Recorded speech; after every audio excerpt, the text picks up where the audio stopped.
평소에 잘 하시던 분들도 엄청나게 손실이 뭐 그 몇십억, 몇백억 뭐 얘기할 필요도 없고요. 뭐 거의 조 단위. 세력들도 마찬가지입니다. 세력들도 이제 그 리스크 관리를 어떻게 했냐에 따라서 특히 이제 선물 시장 이게 뭐 보면은 아무튼 이제 이번 건과 관련해서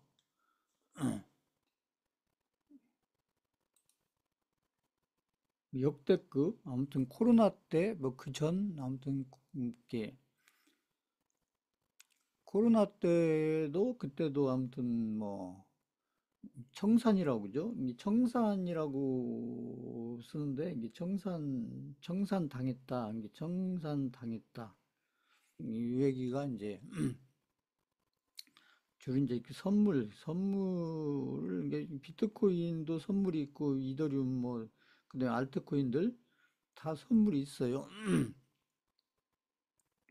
그 이제 선물을 이제 자금이 적어서 적기 때문에 이게 선물이라는 게 다른 게 아니고 이게 레버리지를 쓸 수가 있는 거거든요. 레버리지.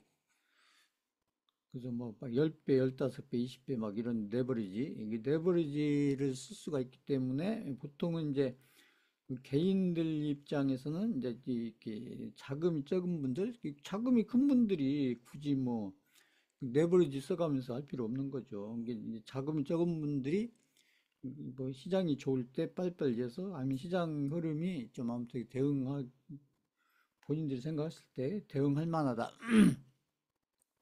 그렇게 판단이 됐을 때 그때 레버리지를 써서 근데 레버리지를 현물에서는 레버리지가 안 되기 때문에 결국 이제 선물로 가서 이렇게 해서 선물로 가서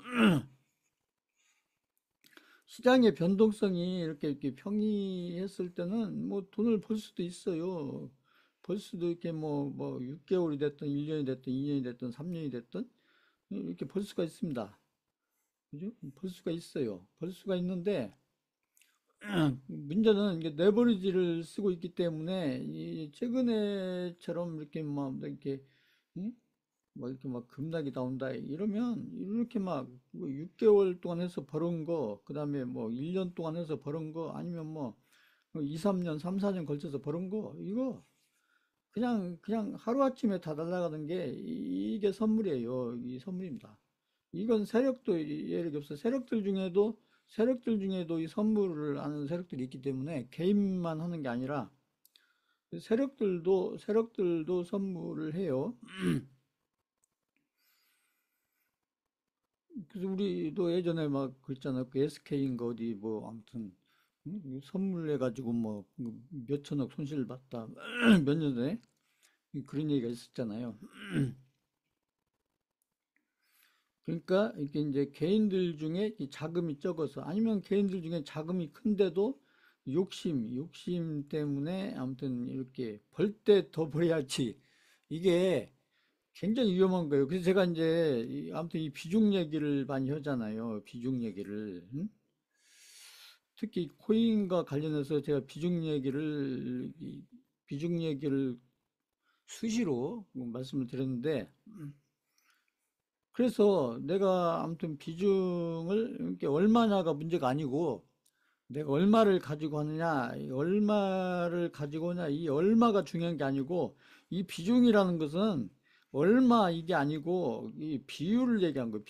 비율을. 응? 제가 그 대선주 할 때도 비율 얘기를 굉장히 많이 했잖아요. 이게 얼마, 그러니까 내가 뭐 해서 그 어떤 그 코인 하나당 100만 원씩 들어가냐, 1000만 원씩 들어가냐, 뭐 코인 하나에 1억을 들어가냐, 이걸 얘기하는 게 아니고 비중이라는 게 이렇게 뭐 100만 원, 1000만 원 이런 걸 얘기하는 게 아니고 이 비중이라는 것은 뭐냐면은 내가 가지고 있는 제가 그랬잖아요. 자산 중에서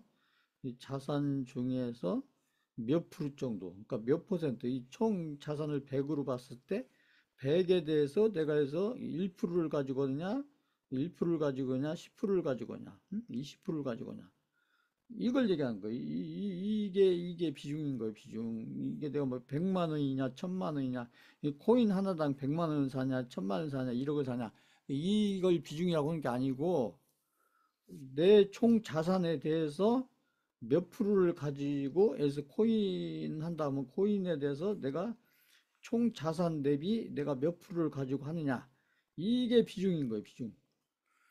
자, 이거 이해하셨다. 한번 쳐보세요.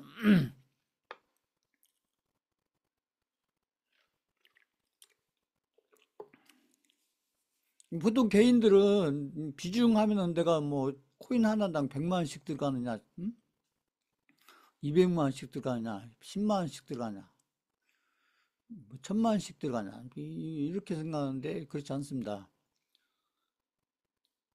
똑같아요. 그러니까 그래서 내 총 자산 대비 이렇게 몇 퍼센트가 해서 코인에 들어가 있느냐. 이게 중요한 거예요. 비율이.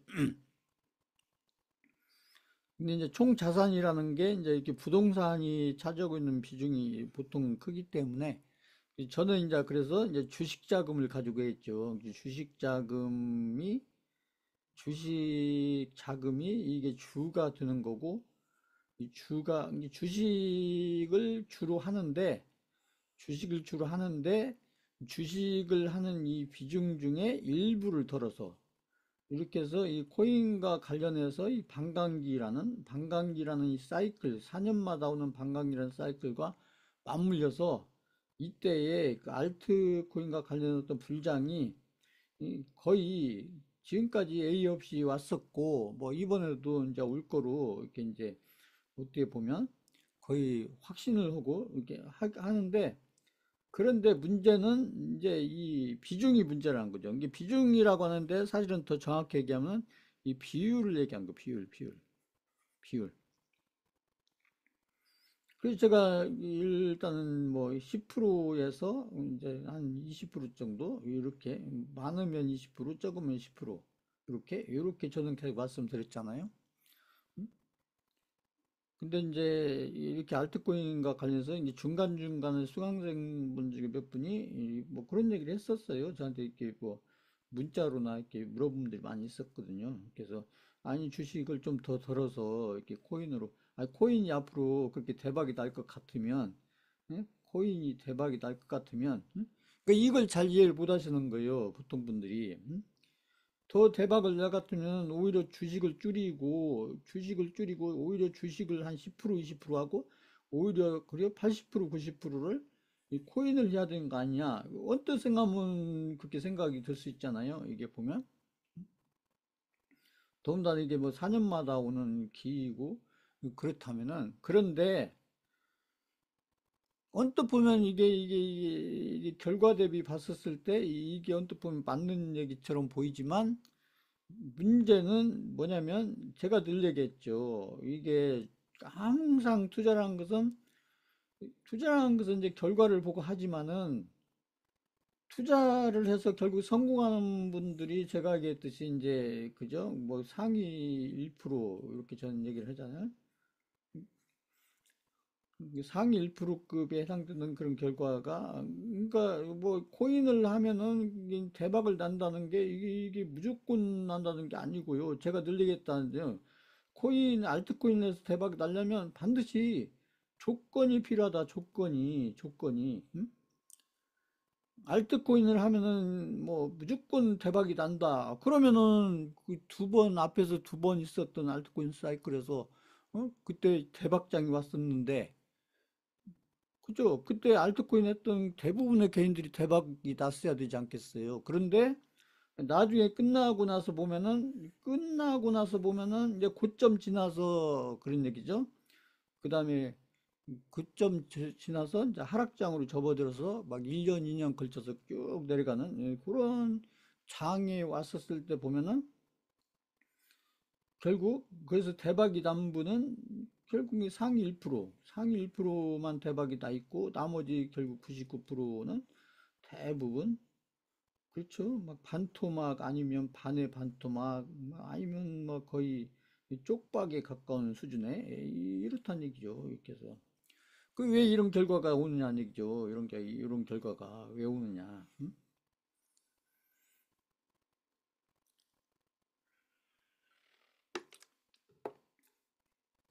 이게 대박이라는 게 무조건 나는 게 아니라는 것이죠. 보면은. 응?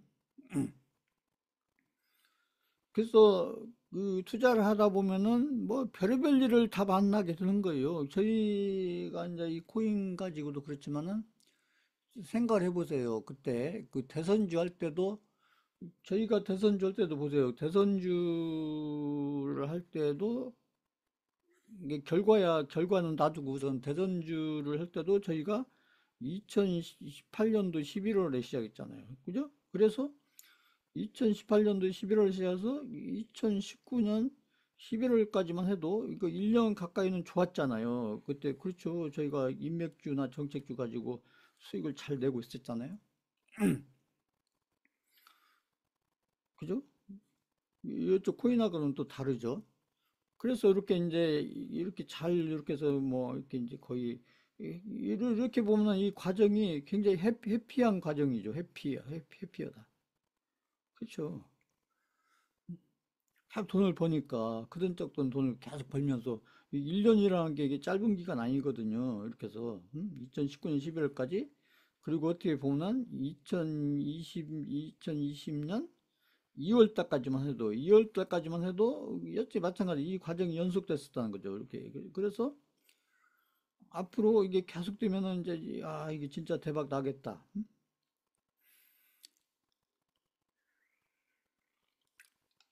이 대선주 가지고 진짜 몇 배 벌겠다. 이렇게 딱 생각을 하고 있었는데 딱 없이 뭐가 왔어요. 그냥 갑자기 코로나가 오면서 그죠? 갑자기 코로나라는 것이 와서 그냥 그죠? 여기서 저희가 그 계좌를 얘기합니다. 계좌 대비 보통 뭐 제가 봤을 때는 뭐 한 30에서 50% 정도 이렇게 계좌 대비에 계좌 대비. 응? 1억 가지고 했으면은 뭐 거의 3천에서 5천 뭐 이런 식으로 수익이 나 있다가 갑자기 이게 여기 좀 원금 되고 이 얘기 제가 했었잖아요. 근데 한 얘기를 왜 또 하느냐 이렇게 될 수 있는데 음? 이 중요하니까요. 그리고 저희가 경험을 했던 거기 때문에 이걸 잊어버리시면 안 된다고요. 이게 언제 투자라는 것은 이 리스크라는 얘기를 많이 쓰는데 리스크라는 것은 우리가 알고 있는 리스크는 리스크가 아니에요. 왜 그러냐면 아니 리스크가 있는 걸 누가 해요? 안 하지. 그렇잖아요. 내가 사면 예를 들어서 저 종목을 내가 사면 저게 떨어질 걸 뻔히 아는데 악재가 있고 그것도 엄청난 악재가 있어서 저건 리스크가 있는 걸 아는데 그 종목을 굳이 사는 사람이 누가 있냐는 얘기죠. 응? 리스크 없는 종목도 리스크가 적거나 리스크가 없는 종목들도 많이 있는데 굳이 그 많은 종목들 중에서 굳이 리스크가 큰 종목을 응? 살 이유가 뭐가 있냐는 얘기죠. 평상시에. 응? 그렇잖아요. 그러니까 리스크라는 것은 이렇게 우리가 리스크가 적거나 리스크가 거의 없는 것처럼 보이는 종목이나 해서 코인을 그것도 이렇게 아무튼 여러 가지 아무튼 기준을 가지고 아주 그저 엄격한 기준을 가지고 선택을 해서 리스크 관점에서 그렇게 해서 보유를 하고 관리를 해 간다고 할지라도 문제는 이렇게 해서 이제 저희가 이제 개인들이 관리를 하는 것은 예를 들어서 종목 아니면 코인이죠, 코인. 개인들이 관리하는 것은 종목 아니면 내가 가지고 있는 종목 아니면 코인을 관리하는 거죠. 근데 제가 늘 얘기했듯이 이 개인들은 세력도 마찬가지고요. 세력도 마찬가지. 세력들이 관리하는 게 종목이고 코인이에요. 그런데 개인들이 관리하는 종목이나 코인이 이 세력들이 관리하고 있는 종목이나 코인을 이렇게 잘 눈치껏 아니면 분석을 잘해서 그래서 이왕이면 세력들이 없는 종목이나 코인보다 이왕이면 할 수만 있으면 세력들이 들어가 있고 그것도 세력들이 잘 관리하고 있는 그런 종목이나 코인을 사서 그러니까 이제 세력들이 들어가 있는 종목이고 세력들이 들어가 있는 코인이니까 그러니까 리스크가 적다, 리스크가 없다, 이 얘기 아니에요. 아닙니다. 세력들이 들어가 있어도, 그 아주 강력한 세력들이 들어가 있어도, 그런 종목이고 그런 코인이라고 할지라도 리스크는 있다, 다 없는 게 아니고, 그러니까 리스크 없는 종목은, 리스크 없는 코인은 없다.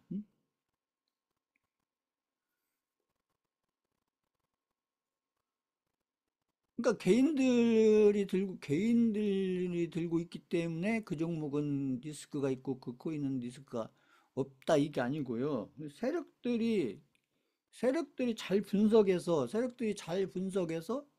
세력들이 나름대로 최고의 종목과 최고의 코인을 본인들이 선택해서 관리하고 있을지라도 이 리스크는 다 있어요. 없는 거 아닙니다.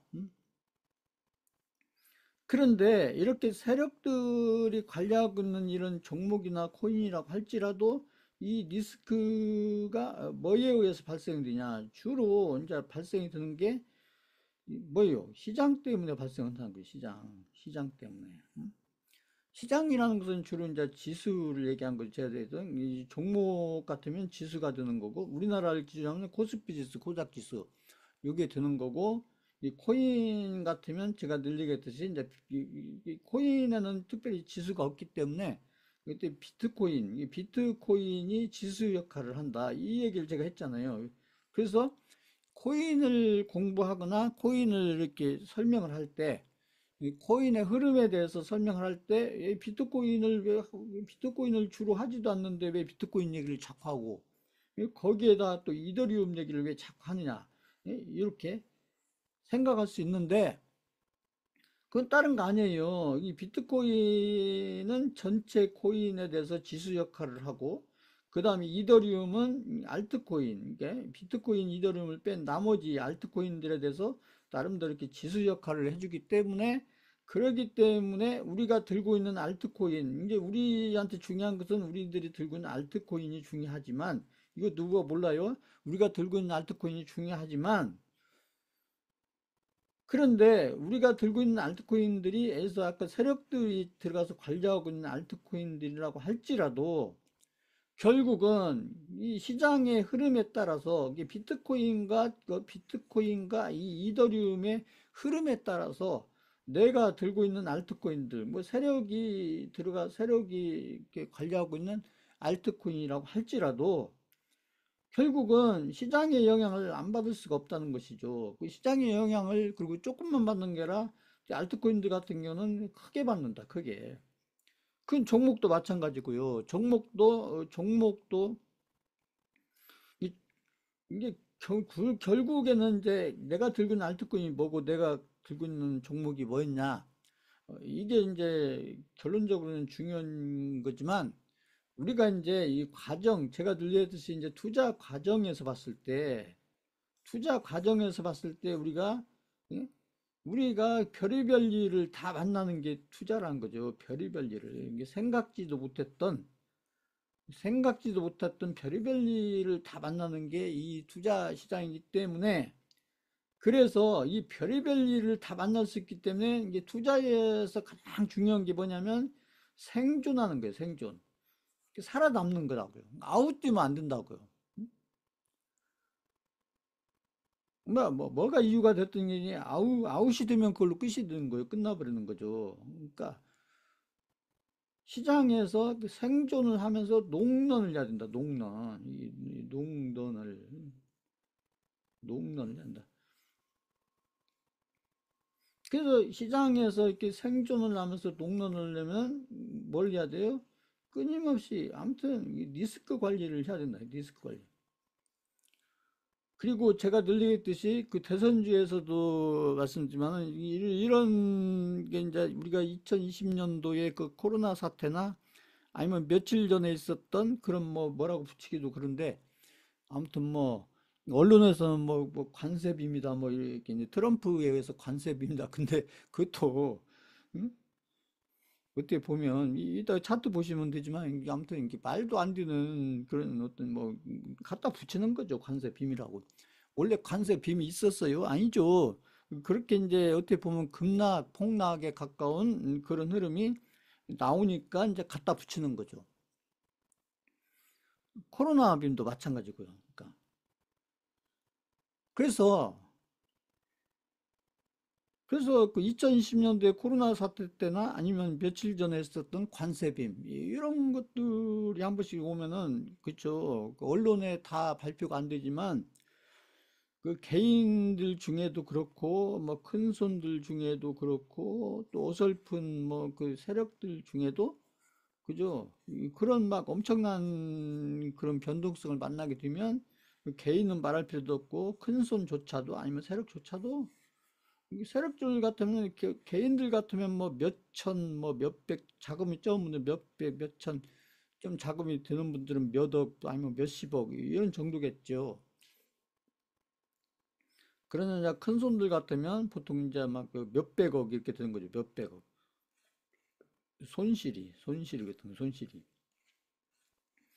그 세력들 같으면 막 몇천억, 몇 초 이렇게 되는 거죠. 초. 손실 본 게. 이게. 응? 근데 이제 개인이 됐든 큰손이 됐든 세력이 됐든 이렇게 해서 이제 보통 아까 청산이라는 얘기를 썼잖아요. 청산이라는 얘기. 이 개인들 중에, 이 큰손들 중에, 세력들 중에 이렇게 느닷없이 막 하룻밤 사이에 막 엄청난 변동성이 발생을 하면 확 떨어졌다 확 올라오고, 그죠? 그죠? 확 떨어졌다 확 올라온 거잖아요. 보시면. 응? 그러면 이게 막 그 청산당한다는 게 그죠? 청산당하는 게 이게 막 이게 위로 상방으로 베팅을 했는데 그러면 상방으로 베팅했던 사람들은 그냥 여기서 다 청산이 되는 거죠. 다 이 청산. 이 청산이 그냥 강제 청산이에요. 장제 선물이라는 것은 이게 저기 있어서 조건이 있기 때문에 그냥 강제 청산됩니다. 강상. 이 현물들 같으면 안 팔면 되잖아요. 손실이 뭐그 10%가 나도 20%가 나도 30%가 나도 40%가 나도 50%가 나도 안 팔면 되는데 이 현물, 이 종목이 됐던 저희 같은 코인 같으면 청산을 당할 일이 없죠. 내가 손절을 하지 않으면 그냥 내가 알아서 손절을 하지 않으면 음? 청산을 당할 일이 없어요. 현물 같은 거는. 그런데 이 선물이라는 것은 이렇게 이제 조건에 의해서 이제 아무튼 이렇게 움직이는 거기 때문에 그 조건에 이르면은 그냥 강제 청산이 되는 거예요. 그렇기 때문에 어떻게 방어할 수도 없어요. 그리고 또 순식간에 벌어지는 일이기 때문에 그러니까 개인들 중에 큰 손들 중에 세력들 중에 엄청난 엄청난 청산이 발생하는 거죠. 그러다 보니까 차트도 막 이상하게 그림이 그려지고 막 그렇죠.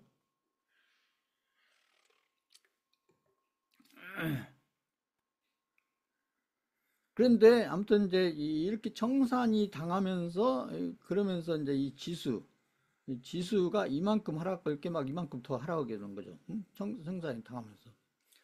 이 종목에서 제가 신용미수 쓴 분들, 그 개인들 중에 신용미수 쓴 분들이 마찬가지입니다. 이제 종목 같으면은 이제 이렇게 신용미수 쓴 분들이 이제 선물하고는 다른데 이 분들이 이게 반대 매매 마찬가지예요. 증권사에서는 이렇게 개인들한테 돈을 빌려주고 이자를 받는데 그러니까 이자를 받을 때는 이자가 중요한데 증권사 입장에서 가장 중요한 건 원금인 거예요. 원금, 제일 원금. 응? 그러니까 증권사는 원금을 절대로 떼일 수가 없는 거죠. 그렇기 때문에 이렇게 해서 이제 돈을 빌려주고 그 종목을 담보로 해서 빌려주는데 그 종목의 가격이 어느 가격 이하로 떨어져서 이게 원금이 달랑달랑 하면은 증권사에서 잘라버리는 거죠. 그래서 원금을 회수해버리죠. 그러니까 이게 개인이 파는 게 아니고 그냥 증권사에서 팔아서 그냥 원금 회수해버리는 거예요. 그게 반대매매입니다. 그게. 그래서 선물하고는 좀 다른데 어떤 이렇게 반대매매가 됐던 아무튼 이렇게 해서 이제 청산이 됐던 그래서 시장이 이렇게 막 이렇게 아무튼 뭐 코로나 빔이 됐던 뭐 최근에 했던 관세 빔이 됐던 이런 사태가 그러면 아무튼 지수가 확 출렁거리니까 이 종목이나 이 코인들이 이렇게 얌전히 있을 수가 없는 거죠. 그렇잖아요. 이게 평상시 흐름대로 있을 수 없는 거고 시장 자체가 이렇게 출렁거리는데 종목들은 시장보다도 더 훨씬 크게 출렁거릴 수가 없는 거예요. 그렇잖아요. 그러니까 이 차트에 다 있잖아요, 보시면. 실질적으로 보면 이더리움이나 비트코인은 생각처럼 그렇게 많이 떨어지지 않았어요. 이따가 보세요. 그러니까. 근데 시장이 그냥 그 짧은 기간에 확 출렁거리니까. 그런데 그러면 이게 어떻게 보면은 이제 아까 제가 이게 생존을 해야 된다고 했잖아요. 생존. 이게 이제 비중 관리, 비율 관리를 잘해서 비중보다는 비율이에요. 비율. 비중보다 비율 관리를 잘해서 그래서 어떤 상황이 오더라도 그죠? 아무리 시장이 험악한 시장이 오더라도 내가 그걸 손절을 안 하면 되는 거예요. 그러니까 내가 손절하면 할 수 없는 거고, 음, 이게 본인이 이제 믿음이 없으면 손절을 하는 거고요. 그러니까. 그런데 그걸 손절 안 하고 거기서 손절 안 하려면 내가 어떤 믿음이 있어야죠. 믿음이. 제가 그랬잖아요. 그때도 그랬잖아요. 제가 그 2020년도에 코로나 왔을 때도 2020년도에 저희가 이렇게 한 1년 하고도 좀 몇 개월간 이렇게 좋은 흐름으로 쭉 가다가 그래서 아무튼 2018년도, 2019년도 쭉 갔으면 2020년도가 되겠죠.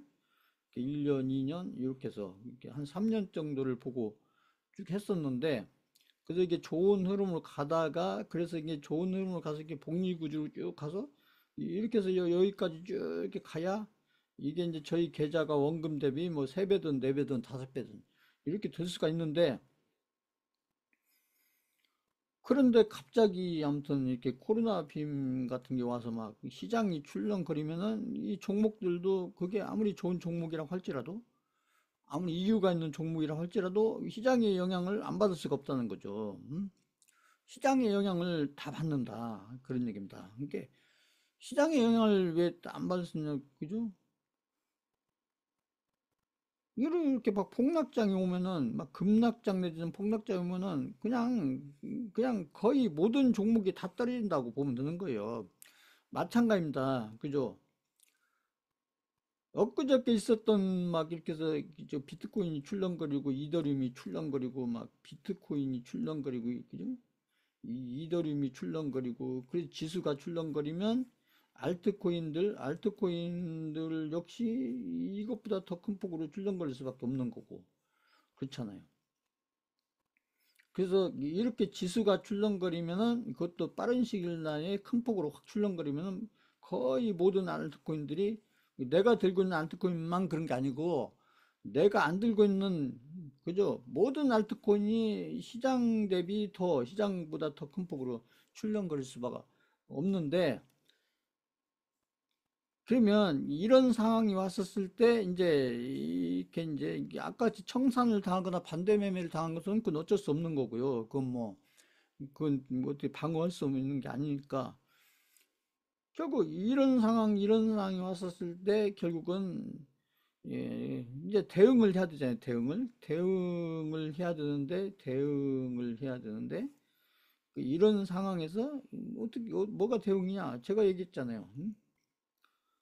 그냥 이렇게 지수가 출렁거려서 내가 들고 있는 종목들이 아니면 내가 가지고 있는 알트코인들이 이렇게 몇십 프로 마이너스죠. 몇십 프로 이렇게 출렁거리더라도 내가 들고 있는 종목과 내가 들고 있는 알트코인에 대해서 내가 나름대로의 어떤 기준이 있고 내가 나름대로 그 믿음이 있고 어떤 내가 가지고 있는 보유하고 있는 종목과 알트코인에 대해서 내 나름대로의 어떤 기준과 어떤 믿음 이런 게 있으면 그럼 어떻게 돼요? 그냥 가만히 있습니다. 그게 무대응이에요. 무대응입니다. 무대응도 대응이에요. 무대응도. 무대응도 대응입니다. 단, 이제 조건이 뭐냐? 그냥 아무 종목이나 가지고 무대응이 조건이다가 아니고, 조건은 아무튼 내가 선택한 종목과 내가 선택한 알트코인에 대해서 내가 어떤 기준과 그렇죠? 어떤 근거, 아니면 믿음,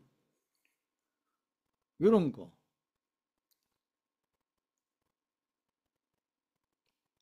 근데 그 종목이 아니라 이게 이제 종목에 대한 믿음이나 아니면 알트코인에 대한 믿음이 아니고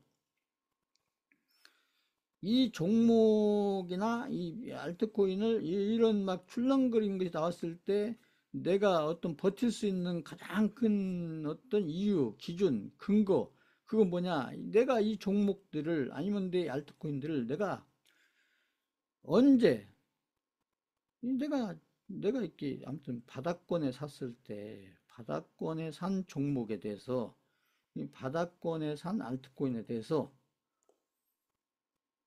그러니까 이런 게 나오기 전에 이런 게 나오기 전에 나중에 이런 흐름들 속에서 내가 매수를 할 때 이렇게 고점권에 있거나 이렇게 많이 올라가 있는 이런 것들 말고 철저하게 바닥권에 있는 종목들을 바닥권에 있는 알트코인들을 내가 매수해서 그래서 세력도 있고 내가 바닥권에 매수를 했고 그죠? 이것을 내가 내 나름대로 차트를 통해서 내 나름대로 그걸 확인해서 내가 믿음을 갖고 있다.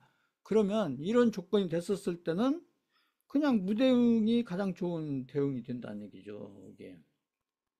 이건 앞으로도 마찬가지입니다. 앞으로도 종목을 하시든 앞으로 본인들이 혼자 하실 때 앞으로 이제 종목을 하시든 아니면 또 이제 다음에 또 뭐 그 사이클이 왔을 때 뭐 알트코인을 하시든 간에 나중에 혼자 하시는 경우에 또 이런 상황을 또 만날 수 있잖아요. 이게 시장을 떠나지 않는 이상은.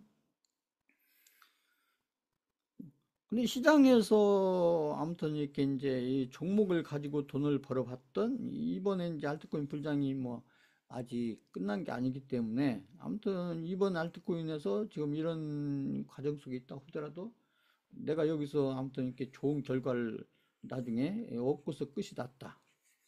여기 대선지에서도 막 대박까지 막 초대박까지 나뉘었지만 그래도 나름대로 그 정도면 내가 결과가 괜찮았다. 이렇게 어떤 것을 내가 아무튼 경험을 했으면 이런 분들은 시장을 떠날 수가 없잖아요. 떠날 수가 없잖아요. 내가 이거 벌어봤는데, 응?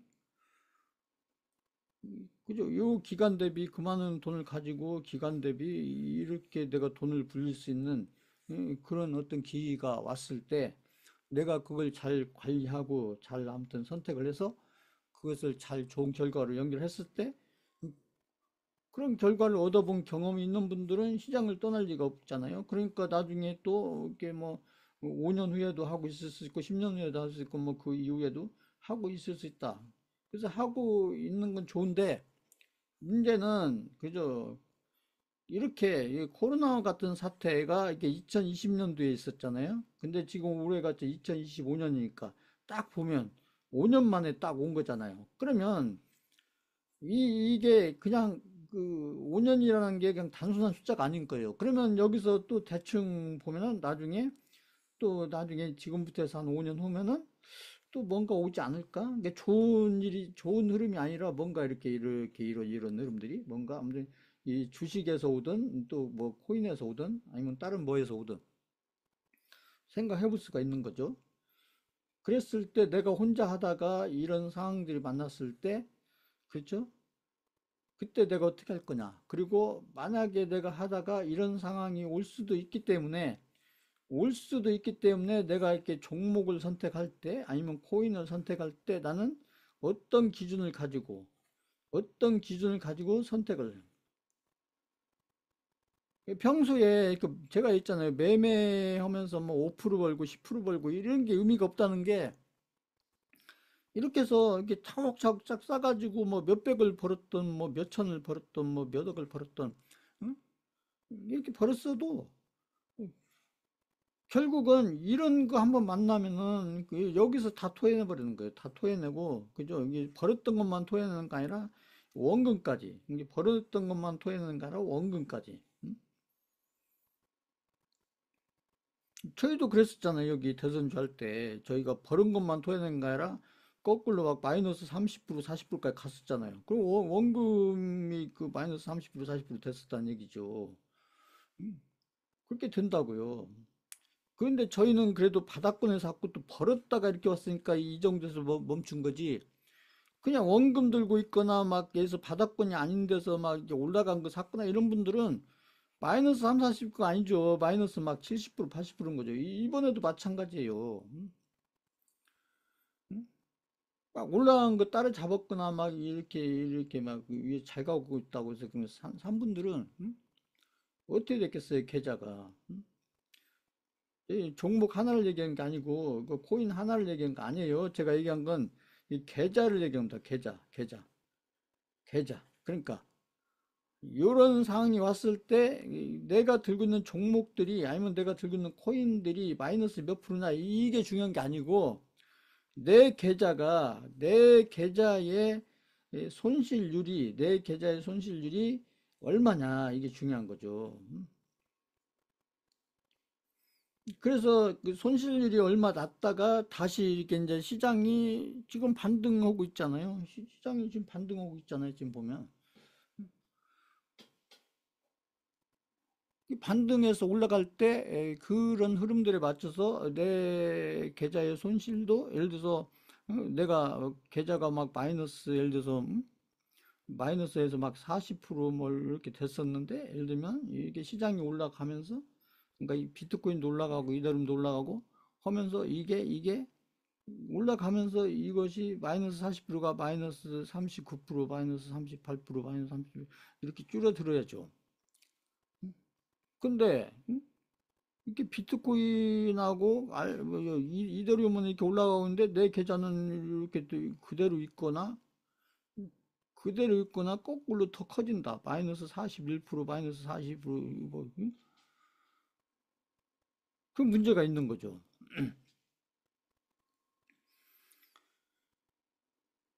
그리고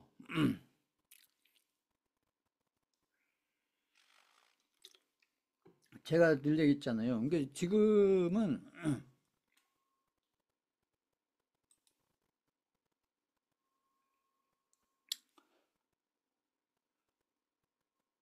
엊그저께 왔던 그런 것은 이제 하락이냐 조정이냐 이렇게 보면 이제 여기서 우리가 생각해 봐야 되는 게요. 지금 이제 코인을 기준으로 그죠? 이게 이제 하락이냐 조정이냐 이거에 대한 또 판단이 필요한 거죠. 하락이라는 건 뭐냐면은 하락이라는 것은 이렇게 이제 비트코인이 이제 하락이라는 것은 비트코인이 이렇게 올라가다가 이렇게 내려왔다는 거죠. 이더리움도 마찬가지고 이더리움도 이렇게 올라가다가 이렇게 해서 내려왔다. 그럼 하락이라는 건 뭐냐면 하락이라는 것은 이렇게 내려왔다가 이렇게 반등했다가 이 전저점을 깨고 다시 내려간 거예요. 이렇게 전저점을 깨고 다시 내려가고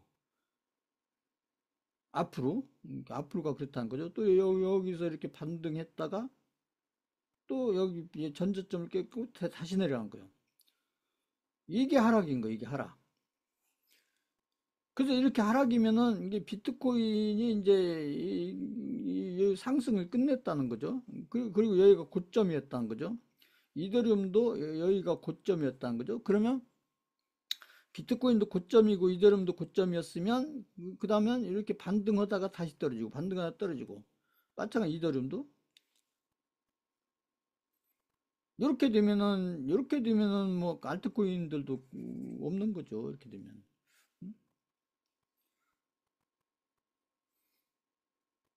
이 조정은 뭐냐? 이 조정은 다른 거죠. 조정은 이제 이렇게 똑같은 그림으로 이렇게 떨어졌어도 뭐 비트코인하고 이더리움이 이렇게 해서 이렇게 떨어졌더라도 이더리움이 떨어졌더라도 이렇게 반등을 지금 세게 했잖아요. 반등을 세게 했다가 이제 그림이 그 다음에 이제 이렇게 이제 전저점을 깨지 않고 이렇게 전저점을 깨지 않고 이렇게 그리고 또 반등을 또 더 하는 거죠. 반등을 또 하고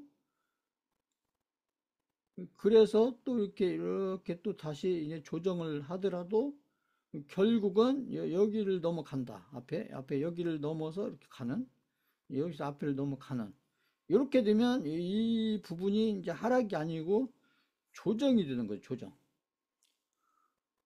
자, 이거 이해하셨다. 5번 쳐보세요.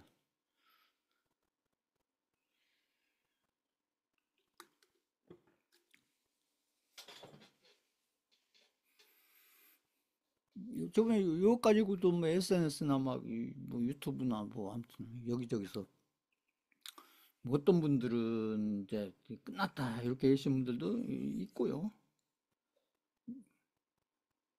또 이제 지금 이제 소수죠.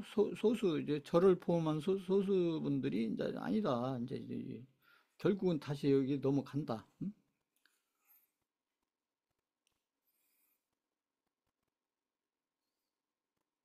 시장에서는요, 분분하니까. 그러니까, 응? 그래서 이제 이런 판단을 해야 되기 때문에 결국은 이제 이게 이 하락인지 결국은 이게 조정인지 이 판단을 하려면 결국은 지금 어떤 분석에 의해서 이 비트코인과 그 이더리움에 대한 나름대로 이 흐름을 기준으로 해서 어떤 목표가를 알고 있어야 그래야 지금 이게 하락인지 이게 조정인지 이것을 판단할 수가 있다. 그래서 이 목표가를 안다는 것이 굉장히 중요한 거예요. 이제 이 목표가를 알고서 판단하느냐, 목표가를 모르고서 판단하느냐. 그럼 목표가를 모르고서 판단하면은 뭐 이럴 수도 있고 저럴 수도 있고 그렇잖아요. 보세요. 유튜브나 이런 데서 그 아무튼 시장 관련해서 얘기하거나 뭐 종목 관련 얘기하는가 그 잘 들어보세요. 보시면 다 뭐라고 얘기하나? 이럴 수도 있고 저럴 수도 있고 이럴 수도 있고 저럴 수도 있고 그죠? 대부분이 그렇게 얘기하잖아요. 거의 뭐 다는 아니지만 거의 제가 봤을 때는 거의 8, 90%는 거의 그런 식의 얘기예요. 이럴 수도 있고 저럴 수도 있고 이럴 수도 있고.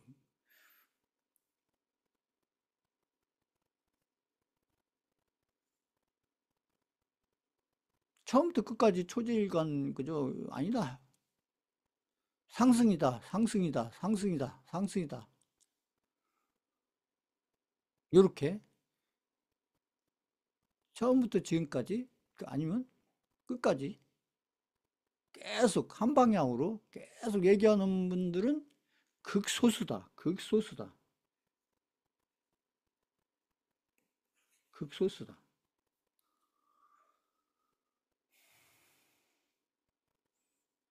그래서 개인들이 이제 어떤 뭐 그런 유튜브를 보거나 어떤 뭐 아무튼 그런 것들을 보고 그런 것들을 보면서 본인들이 판단이 이렇게 명확해져야 되는데 그런 걸 보면 볼수록 이제 헷갈려지는 거예요. 이럴 수도 있고 저럴 수도 있고 막 계속 그렇게 얘기하니까 떨어져도 이럴 수도 있고 저럴 수도 있고 올라가도 이럴 수도 있고 저럴 수도 있고 계속 그렇게 하니까 그걸 보는 개인들 입장에서는 시장을 잘 모르고 종목을 잘 모르고 코인을 잘 모르고 투자를 잘 모르는 개인들 입장에서는 그게 도움이 되나요? 궁금하니까 아무튼 그죠? 이 설명도 들어보고 저 설명도 들어보고 하지만 음? 그게 도움이 될까요? 저는 별로 도움이 안 될 것 같은데 그게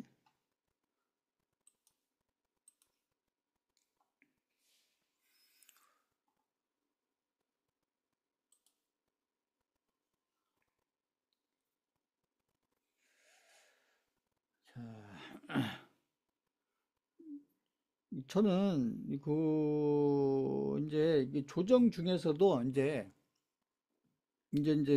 저는 이제 하락이냐 조정이냐 이렇게 저한테 묻는다면 저는 조정이다. 하락이 아니고 저는 조정이다. 이렇게 보는 거고요. 근데 이제 조정도 이제 두 종류가 있다. 제가 이제 조정도 이제 크게 보면 이렇게 계속 시간으로 끄는 이렇게 이제 기간 조정이 있고 지금처럼 이렇게 좀 이렇게 조정받다가 확 떨어졌다가 확 올라오는 이게 지금처럼 이렇게 확 떨어졌다가 확 올라오는 지금 여기까지 올라오는 건 아니지만 이렇게 해서 확 올라오는 이런 게 이게 이제 가격 조정인 거예요. 가격 조정. 가격 조정인데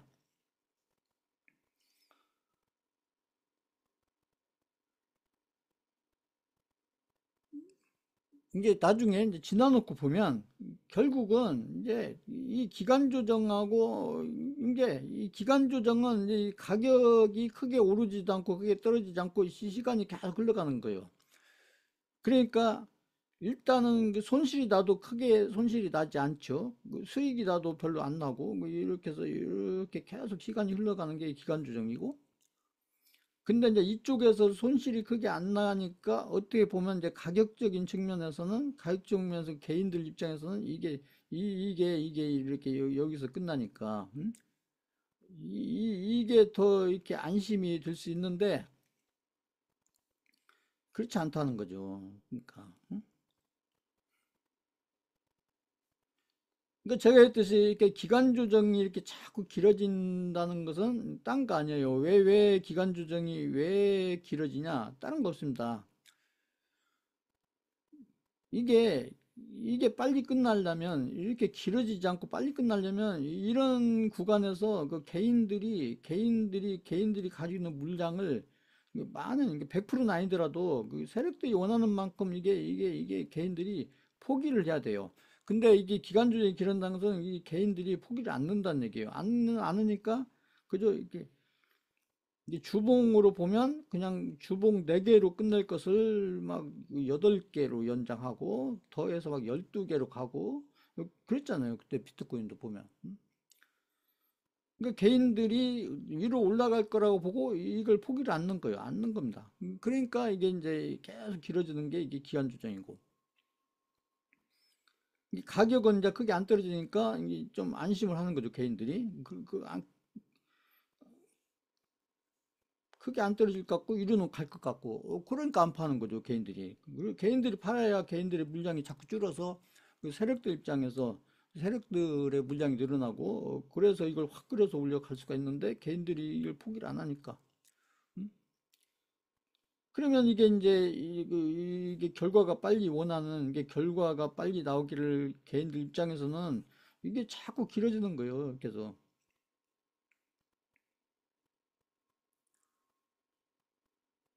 그런데 차라리 이제 이렇게 하다가 지금처럼 이렇게 확 떨어졌다 이렇게 올라오면 그럼 이런 구간에서 이제 이런 구간들을 이게 거래량을 보시면 거래량이 이렇게 크지 않아요.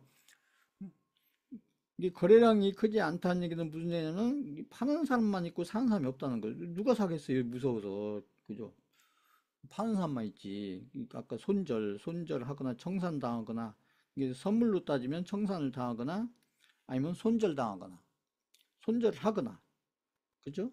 그래서 아무튼 여기서 그 개인들 물량이 청산을 통해서 하든 손절을 통해서 하든 그래서 개인들 물량이 어쩔 수 없이 여기서 이제 많이 이게 나올 수밖에 없고 그러니까 이렇게 나오게 되면은 이제 결국은 이제 나중에 여기 전고점을 넘고 정고점을 넘고 이제 이런 경우에 여기서 개인들 물량이 많이 정리가 됐기 때문에 그렇지 않겠어요? 청산을 통해서나 아니면 손절을 통해서나 개인들 물량이 많이 청산이 됐기 때문에 그 다음에 여기서부터는 이제 이렇게 좋은 흐름으로 갈 확률이 높다. 그래서 좋은 흐름으로 가고 또 크게 가고 이런 흐름으로 갈 확률이 높다. 그래서 이제 조정을 이제 경험을 많이 해보시다 보면 오히려 저는 지금 마찬가지입니다. 비트코인, 이더리움, 그다음에 알트코인들 지금 계속 길어지고 있었잖아요. 조정이 이더리움도 그렇고 보면 그래서 이제 그죠. 이게 빨리 가려면은 빨리 가기를 원하니까 빨리 가려면은 이게 아무튼 가격 조정이 어느 정도 큰 폭으로 지금처럼까지는 아니더라도 이렇게 큰 폭으로 나왔다 가면 그래도 여기서 개인들 물량이 정리가 되니까 좀 이렇게 이제 앞으로 올라가서 이제 저희가 원하는 또 목표가까지 가는 이런 기간이 이렇게 단축될 수가 있다. 이렇게 되면 기간이 자꾸 이제 연장되는 거죠. 그렇죠? 그렇잖아도 이제 그 뭐 엊그제 그런 거 나오기 전에도 이제 저는 잠깐 그런 생각 좀 했었는데 음? 결국은 이제 이런 게 나왔다는 얘기죠. 근데 이건 이제 제가 아무튼 이제 역사 얘기를 계속 하잖아요. 이게 역사는 계속 반복된다. 투자에서는 이게 굉장히 중요한 겁니다. 그러니까 아까 제가 믿음 얘기했잖아요. 그 믿음 얘기할 때 저는 역사 얘기를 계속 하는데 그 개인 투자자들이 본인들 스스로 본인들의 선택에 대해서 본인들의 판단에 대해서 응? 이 사람 저 사람 얘기한 건 이렇게 참고를 할 수 있지만 그 이 사람 얘기 듣고 휘둘리고 저 사람 얘기 듣고 휘둘리고 그죠? 그러면 그 투자가 잘 될 리가 없죠. 그렇죠? 응?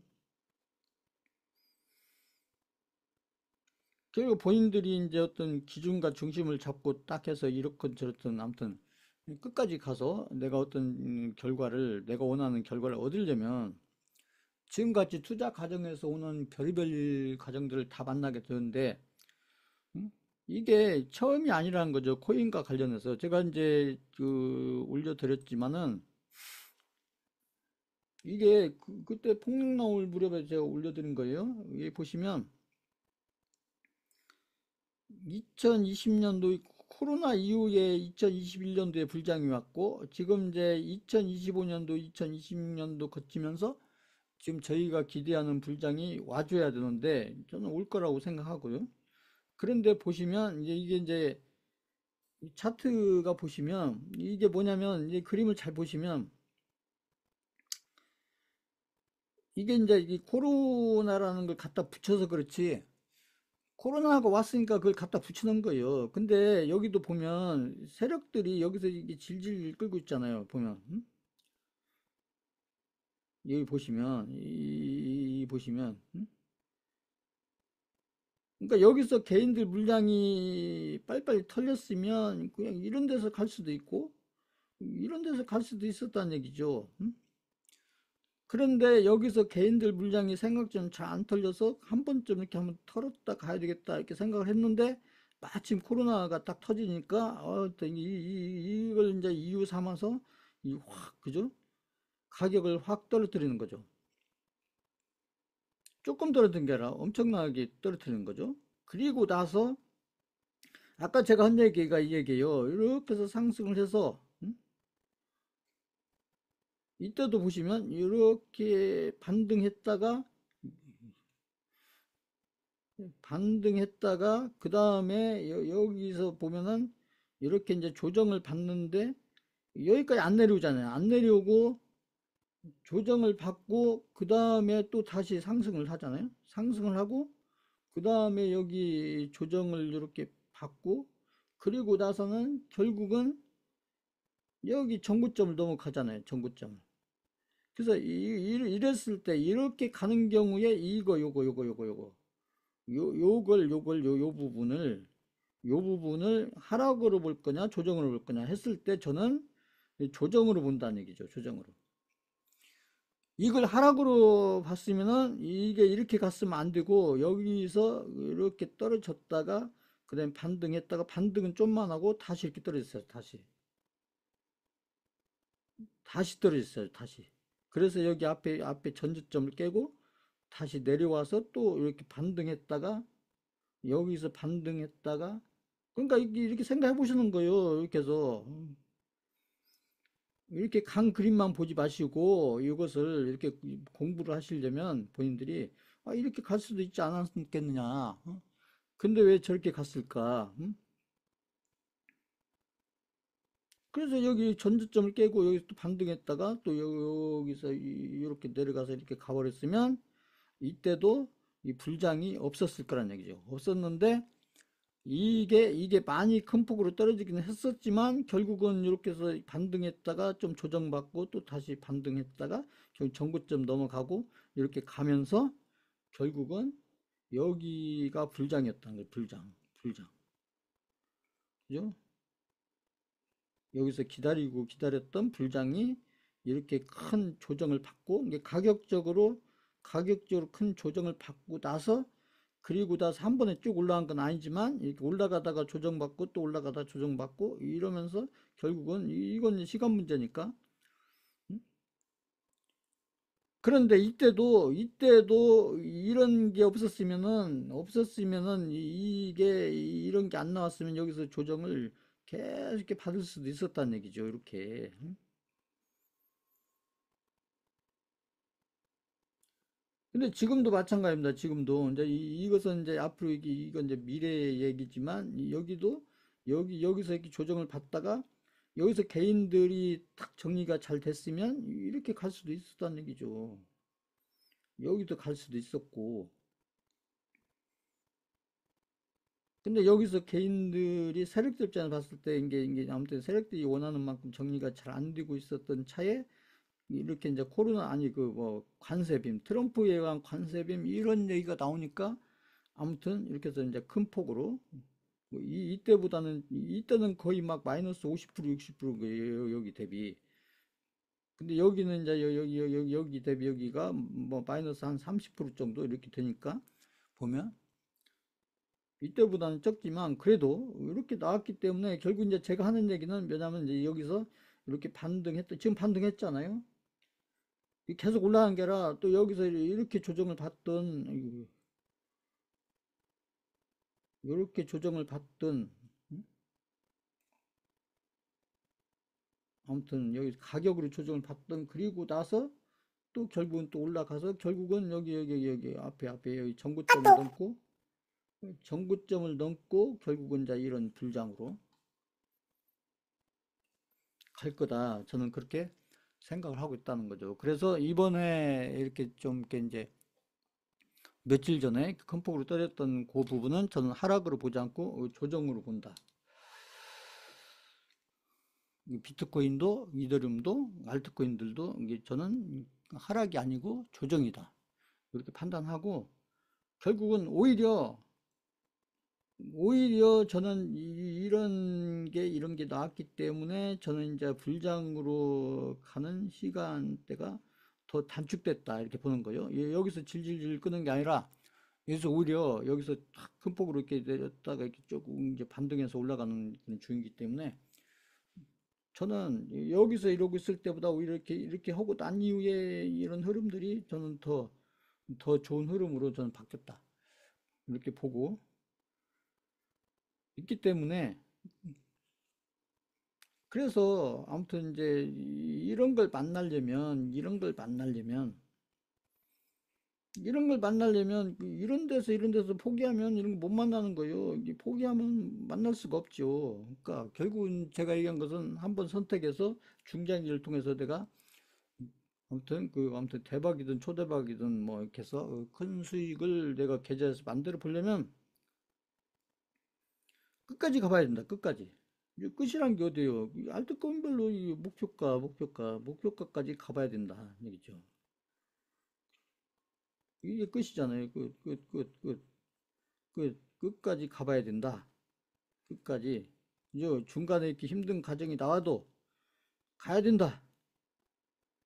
중간에 힘든 과정이 나와도 이게 얼마 아니까 더 이런 게 큰 거예요. 앞으로도 이렇게 간다고 해서 이제 조정이 없냐? 조정 계속 있어요.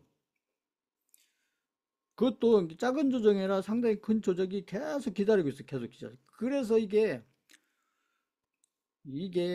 개인들이 끝까지 간다는 게 엄청 어려운 거예요. 이게 이렇게 나중에 본인들 계좌에 수익이 다 있어도 수익에서 막 몇십 프로 다 있고 몇백 프로 다 있어도 이것을 끝까지 가지고 간다는 게 이런 조정들이 있기 때문에 이게 끝까지 간다는 게 굉장히 어렵다. 자, 이거 이해하셨다. 한번 쳐보세요.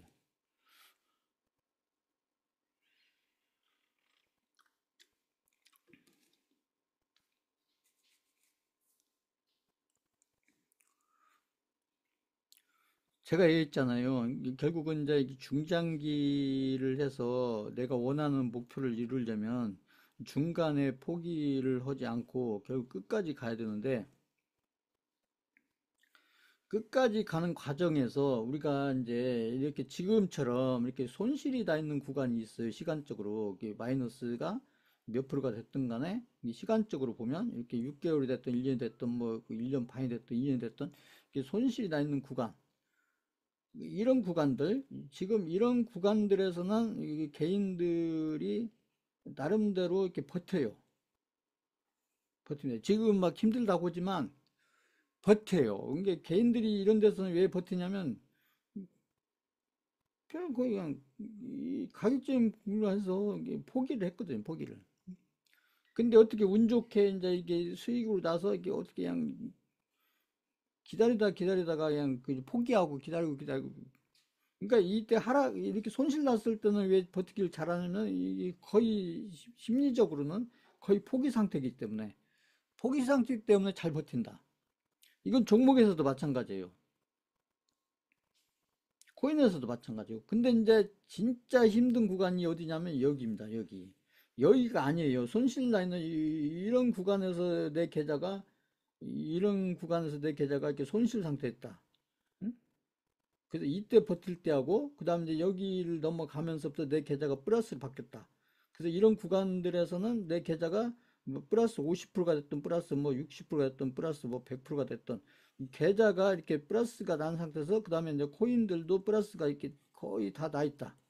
했었을 때 이 코인들을 이제 결국은 어느 정도 선까지 이렇게 끌고 가야 이렇게 해서 큰 수익이 2만 원 수익으로 끝낼 것을 이렇게 큰 수익으로 이렇게 걷어들이고 2만 원 수익으로 잡고 큰 수익을 걷어들이고 2만 원 수익이 큰 수익 이렇게 할 텐데 근데 중간에 막 이런 조정이 있어서 수익이 났다가 확 줄고 수익이 났다가 확 줄고 막 이런 것들이 중간중간에 계속 만나야 되기 때문에 그래서 오히려 이렇게 수익이 나 있을 때가 더 힘들다. 나중에 이제 이것은 나중에 경험해 보시면 알겠지만 그렇죠.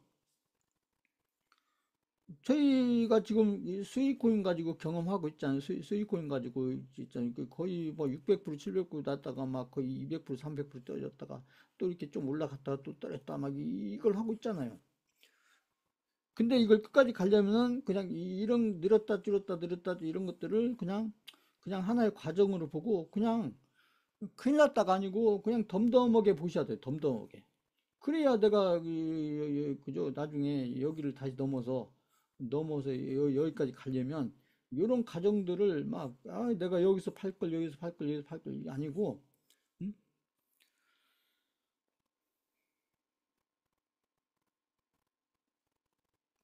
그러니까 나중에 이제 요 구간 들어가면 이제 꼭길 아니냐 이렇게 생각하지만 절대 꼭길 아니라는 겁니다. 음?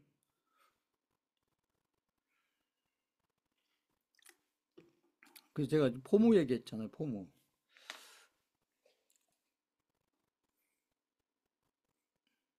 저는 오히려 그 좋은 가격 조정이 나왔다. 저는 그렇게 보고 있어요. 그래서 오히려 이제 본격적인 불장으로 가기 위한 더 좋은 조건이 저는 갖춰졌다. 이렇게 보기 때문에 저는 오히려 훨씬 더 긍정적으로 바뀌었다. 그냥 저 가격대에서 질질 끌고 있는 것보다 차라리 이렇게 해서 확 어떤 핑계를 대서라도 어떤 이유를 대서라도 이렇게 이렇게 마이너스 몇십 프로 이렇게 확 떨어졌다가 확 올라가는 이런 흐름들이 나온 게 나쁘지 않다. 오히려 더 좋다. 이렇게 보고 있어요. 저는. 수강생님들 어떻게 생각할지 모르겠지만, 저는 그렇게 보고 있습니다. 그래서 제가 한 얘기예요.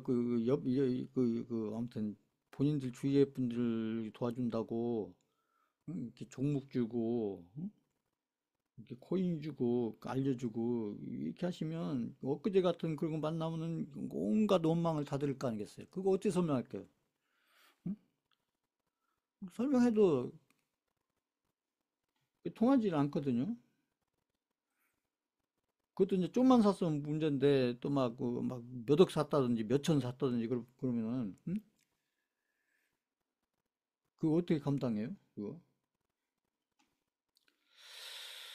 자, 그렇고요. 그다음에 이제 우리나라 주식시장은 아무튼 이렇게 연휴 동안에 아무튼 미국 시장이 좀 큰 폭으로 하락했었잖아요. 그래서 우리 시장도 뭐 많이 떨어지는 거 아니냐 이렇게 생각했었는데 오전에 좀 이렇게 떨어졌다가 결국 코스닥은 뭐 이렇게 거의 플러스로 돌아섰고요. 종가가.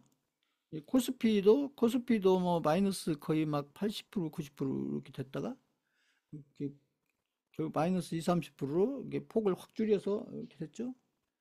근데 이제 아셔야 되는 게 우리나라 주식시장은 이렇게 보세요. 우리나라 이제 한국의 코스피는 이제 지금은 이제는 우리나라 코스피가 2000시대가 아니고 이제는 우리 코스피는 3000시대예요. 3000시대.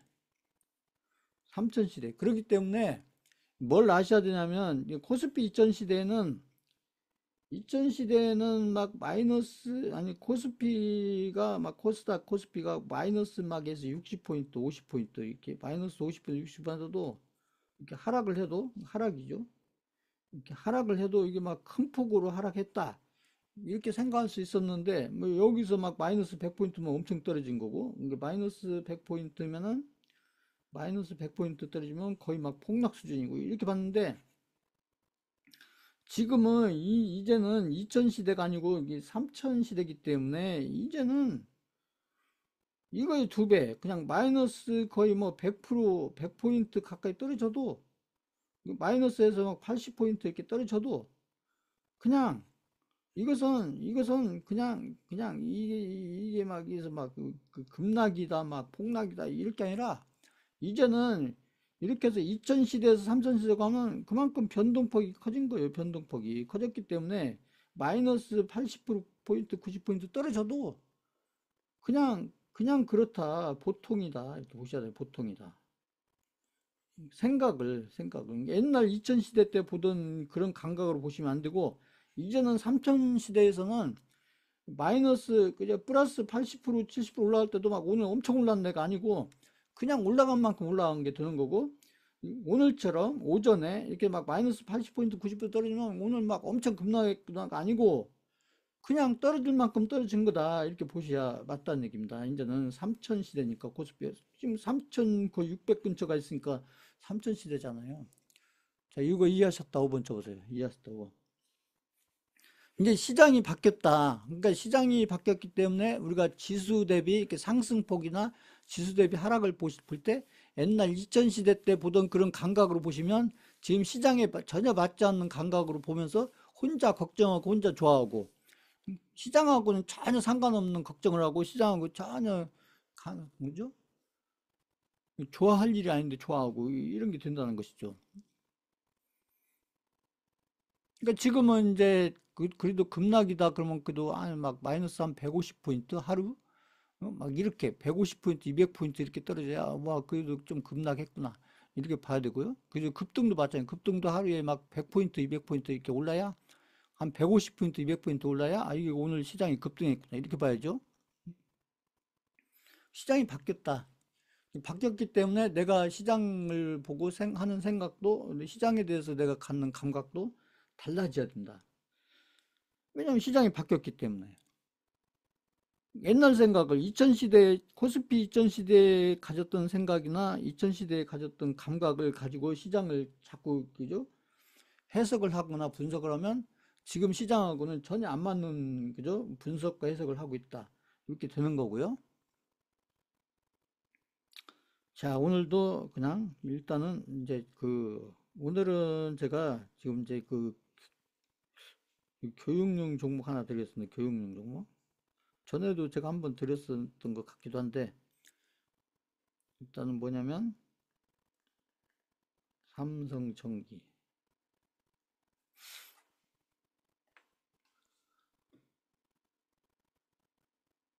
이게 좀 차트를 보시면,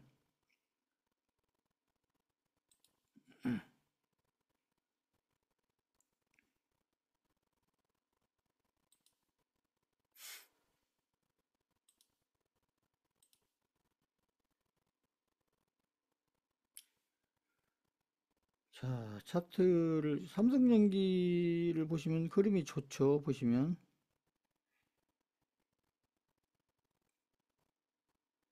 지금 전에도 제가 한번 드렸던 것 같은데 지금 이게 21선입니다. 21선을 타고 쭉 지금 올라가고 있죠. 그래서 여기서 이렇게 벌어졌다가 다시 모아지고 잘 보세요 차트를 이렇게 또 벌어졌다가 또 이렇게 모아졌죠. 그리고 여기서 이제 금요일 날인가 아무튼 지난주 좀 양봉 나오고 오늘 이제 시장이 지수가 오전에 이제 하락했다가 이렇게 이제 좀 폭을 줄였기 때문에 떨어졌다 이렇게 올라갔는데, 근데 이게 거래량이 줄었다는 거죠. 보세요. 이 거래량이. 그래서 좀 요 근처, 21선은 안 깼고 21선 위에 이렇게 지금 자리 잡고 있는데, 지금 차트 흐름이 좀 굉장히 좋죠. 보시면. 그리고 가격적으로도 지금 21선 기준으로 이렇게 막 여기처럼 이렇게 벌어져. 이게 벌어지면 다시 내려오잖아요. 보시면 잘 보세요. 벌어지면 내려오고. 응? 이건 이제 어려운 얘기, 이격이 낮다고. 이격이 커지면 다시 이격이 줄고. 이걸 반복해요. 그냥 가는 게 아니라. 그러니까 이렇게 이격이 이렇게 어느 정도 벌어지면 나누고. 그래서 제가 이제 이렇게 만약에 이런 데서 샀다, 이런 데서 사면 여기서 제가 했던 매수하고 나서 플러스 한 15에서 플러스 20% 나오면 매도 하시라는 얘기예요. 그리고 또 다시 내려오면 또 이런 데서 다시 잡아가지고 매수해서 또 플러스 한 15에서 20% 나오면 뭐 여기가 됐든 매도를 하고, 그리고 또 기다리면 또 이렇게 내려온다는 거죠. 그러니까 이 종목을 가지고 저희가 이제 중장기를 하는 게 아니고 그 스윙을 하기 때문에, 스윙이라는 것은 내가 어느 목표 수익률을 정해놓고 그 목표 수익률을 차곡차곡 챙기는 게 그 스윙이고, 그래서 이게 스윙만 잘해도 본인들 계좌를 굉장히 좋게 바뀔 수가 있다니까요. 나중에. 지금은 제가 이제 종목을 잡아드리고 있지만, 이제 본인들이 나중에 종목까지 이렇게 찾아가면서 이렇게 관리할 수 있으면 이제 본인들 계좌가 굉장히 좋아지지 않겠어요? 그래서 결국 확률 싸움이니까 보면. 그 다음에 이게 삼성전기를 지금 누가 사고 누가 파냐 보시면, 보세요. 여전히 보시면 외국인들이 계속 사고 있고 비슷한 양으로 사고 있죠.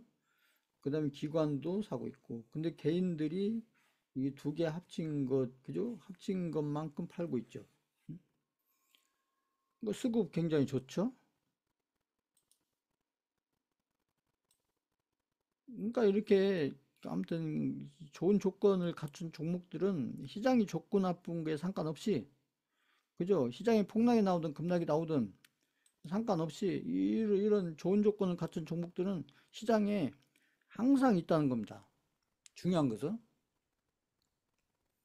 자, 이제 시장이 좋으면 이런 종목들이 이제 더 많을 거고, 시장이 안 좋으면 이런 종목들이 좀 적어지겠죠. 종목 수가.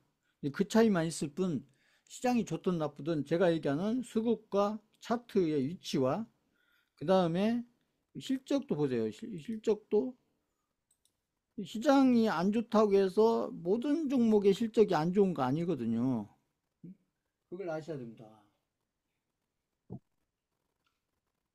시장이 안 좋아도 우리 2,500개 종목 중에 실적이 좋은 종목들은 수십 개 있어요. 항상 수십 개. 그 찾을 수만 있으면 좋겠죠. 이제 보시면 이 매출도 지금 이제 2023년도부터 해서 이렇게 늘고 있죠. 늘고 있죠. 영업이익도 당연히 늘고 있죠. 그러니까 그러니까 세 가지 정도 좋은 조건을 갖춘 이런 종목들을 이게 비싼 가격에 사지 말고, 이격이 벌어졌을 때 사지 말고, 아까 이렇게 모아졌을 때 그런 위치에서 사가지고 관리를 하면 아까 15에서 20% 정도 수익을 낼 확률이 높아진다. 그 100%란 거 아니에요. 확률이 높아진다. 그러니까 수강생분들이 고민을 해야 되는 것은, 내가 어떤 종목을 선택할 때 아니면 어떤 코인을 선택할 때 내가 어떤 조건을 갖춘 종목을 내가 선택을 해야 내가 10개, 100배, 10개, 20개, 뭐 100개, 200개 이렇게 했었을 때 내 확률이 높아져 있을 거냐. 그리고 매도를 했을 때, 확률이라는 것은 매도를 했을 때 확률이 드는 것이죠. 그래서 내가 이제 이런 투자 공부를 하고 실전을 하고 그 한 얘기 또 하고 들은 얘기 또 듣고 계속 하는 것은 다른 거 아닙니다. 내가 미래에 어떤 상황을 만날지도 모르는 속에서 결국 투자를 해야 되고, 그래야 기회를 잡으니까, 그것도 큰 기회를 잡을 수가 있기 때문에, 그 제가 얘기하는 건 시장이 좋든 나쁘든 계속 어떤 확률을 가지고 계속 대응을 하면서 종목을 찾아가면서 알트코인이나 이제 이런 반감기 지나고 그러니까 한 1년 정도 이렇게 하신다고 보면 되는데, 음? 이 종목들 같은 경우는 그 반감기 이런 걸 따라서 움직이는 게 아니기 때문에 다만 이제 시장이 좋았다 나빴다 좋았다 나빴다 이런 어떤 그 있을 수 있지만 그때그때 이게 스윙을 하기 위한, 지금 제가 얘기한 스윙을 하기 위한 좋은 종목은 시장이 항상 수십 개가 있다. 2,500개 중에 수십 개가 있다. 그 수십 개를 내가 찾을 수 있냐 못 찾냐, 그것만 이제 차이가 있는 거죠. 그러니까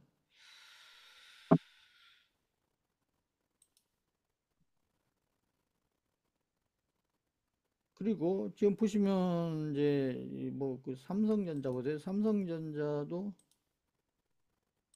아 삼성전자도 지금 흐름이 좋죠. 지금 보시면 삼성전자도 오늘 오전에 떨어졌다가 이렇게 좀 여기 다 끌어올렸잖아요. 보시면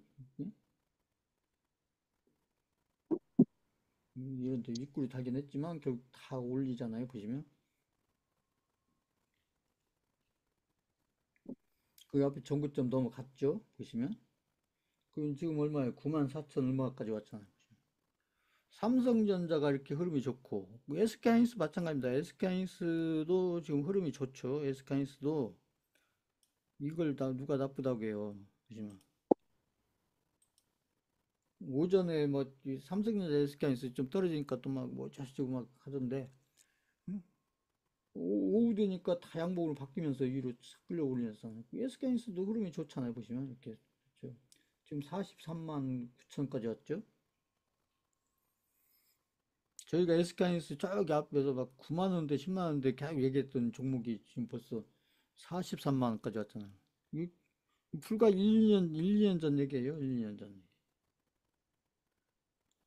거기다가 이제 앞으로 시장이 어떻게 될 거냐. 그것은 그 개인들이 수강생분들이 생각하지 마시고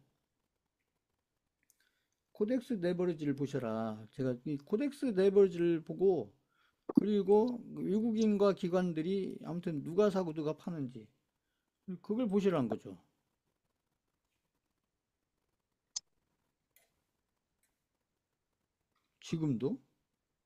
지금도 마찬가지입니다. 지금도 여전히 보면 기관이 계속 기관이 많이 사고 있죠. 거기다가 외국인도 많이 사고 있죠. 근데 이 두 개 합친 만큼 개인들이 팔고 있죠. 이건 무슨 얘기예요?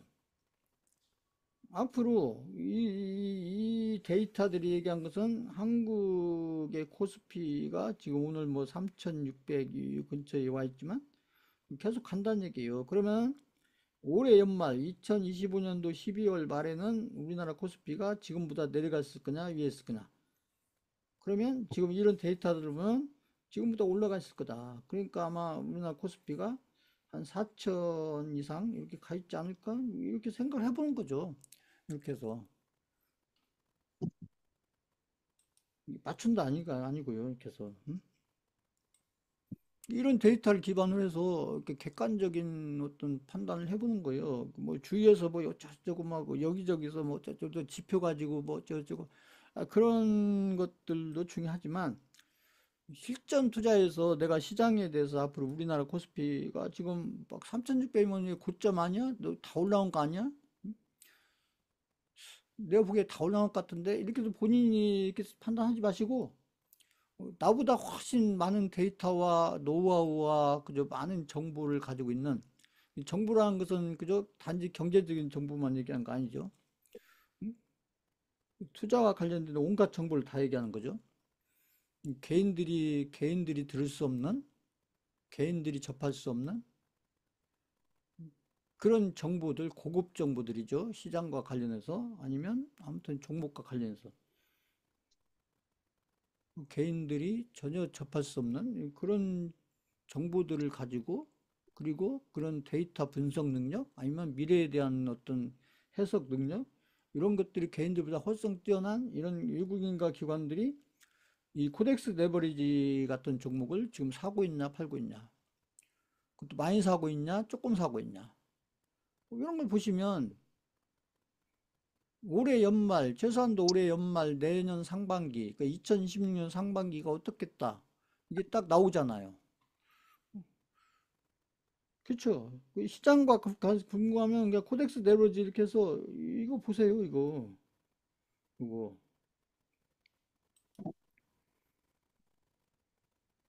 그래서 이걸 제가 계속 보여드리면서 설명합니다. 그러니까 이게 왜또 계속 설명을 하면 수강생들 혼자 계실 때 막 응?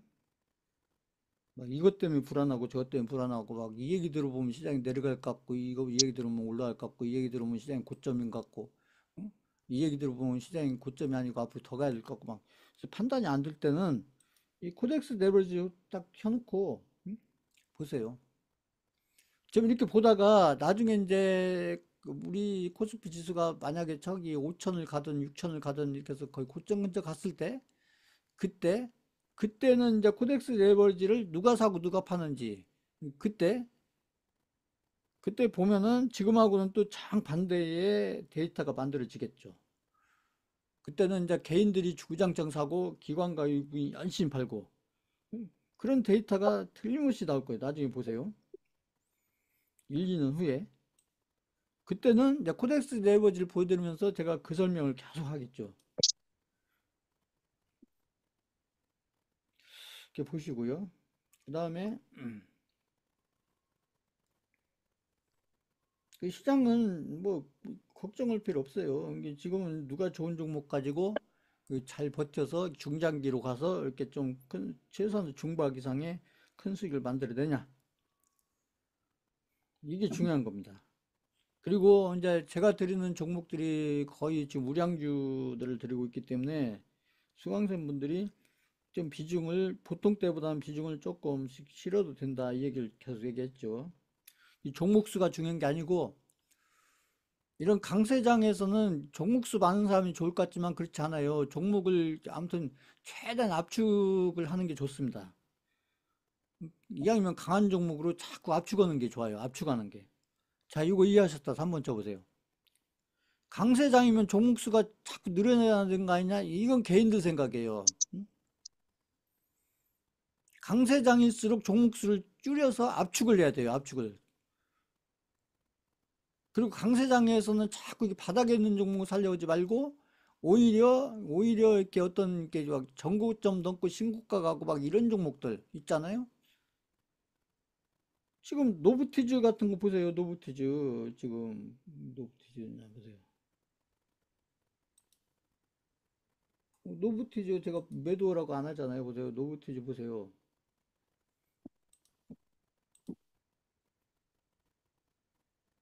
보세요. 노브티즈. 어? 제가 아무튼 요 근처에 들었잖아요. 요 근처에서 이렇게 내려왔다 바로 올라갔죠. 그죠? 그래서 이런 얘기, 조정 기간이 좀 길다가 이게 넘어가니까 여기 넘어가니까 쭉쭉쭉 치고 올라가고 또 마찬가지죠. 이게 조정이라고 해요. 조정하고 또 넘어가니까 또 이렇게 넘어가고, 그죠? 이런 게 강한 거죠. 그러니까 같은 노브주 중에서도 같은 노브주도 많이 있잖아요. 노브주 중에서 지금 노브주 중에서 흐름이 잘로 강한 게 뭐예요? 이 노브티즈잖아요. 제가 봤을 때는 노브티즈인데 제가 봤을 때는. 그러니까 같은 노브주들을 가지고 있다가도 이 노브티즈가 흐름이 강할 것 같다 그러면 그 흐름이 약한 종목을 딱딱 정리해서 흐름이 강한 쪽으로 딱딱 갖다 붙여야 돼요. 강세장에서는 이걸 잘 이해하셔야 됩니다. 음? 그래서 강세장은 강세장대로 이렇게 하는 방법이 다른 거예요. 그래서 나중에 강세장이 끝났을 때 누구는 막 몇 배씩 벌었는데 누구는 응? 아무튼 몇십 프로 벌어가지고 그죠? 그것도 좋다고 좋죠. 몇십 프로 벌면. 이제 그런 차이가 나는 게 뭐 엄청 막 대단한 것이 차이 날 것 같지만 제가 지금 설명드리는 그런 포인트들 그런 포인트들에서 차이가 나는 거예요. 자, 그다음에 좀 코인들을 잠깐 보겠습니다. 코인들.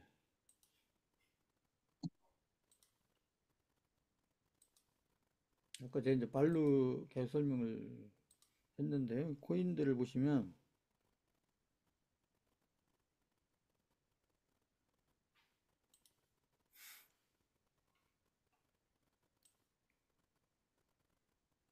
먼저 여기 비트코인 도미넌스를 보겠습니다. 비트코인 도미넌스를 보시면, 비트코인 도미넌스가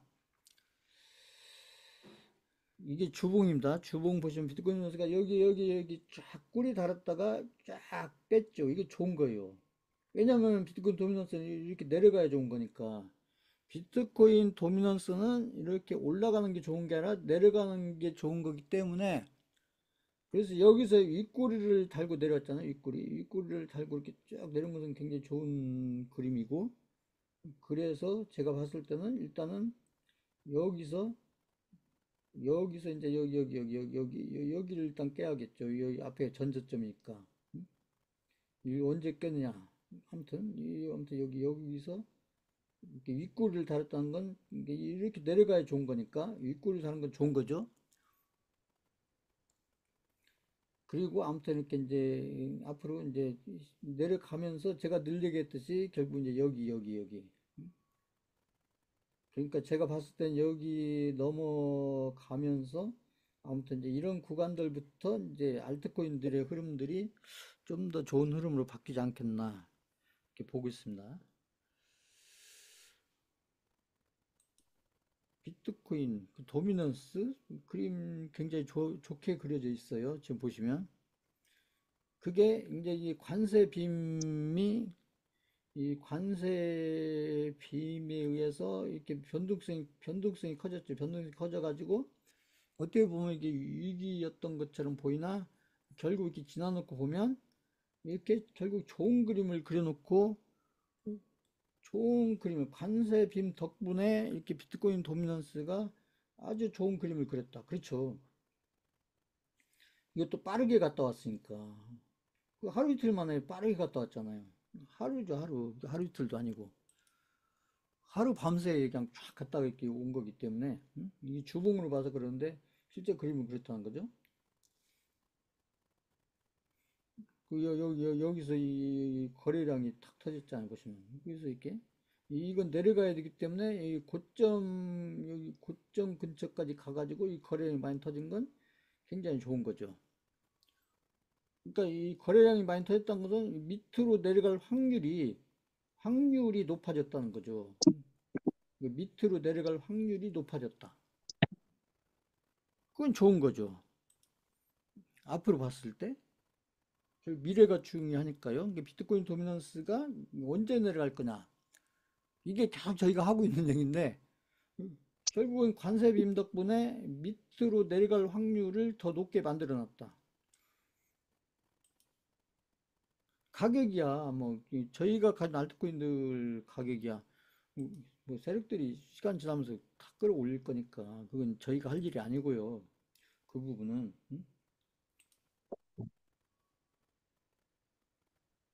가격 관련해서는 개인들이 할 수 있는 게 아니에요. 개인들이 할 수 있는 것은 제가 늘 얘기했듯이 비중입니다, 비중. 개인들이 관리를 해야 되는 것은 가격이 아니고 비중이에요, 비중. 항상 뭐든지요, 투자에서는. 자, 이거 이해하셨다, 5번 쳐보세요.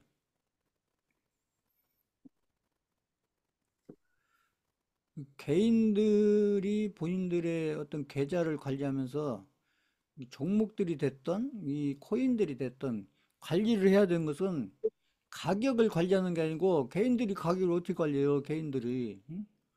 개인들이 관리해야 되는 것은 비중. 아까 제가 했던 비율.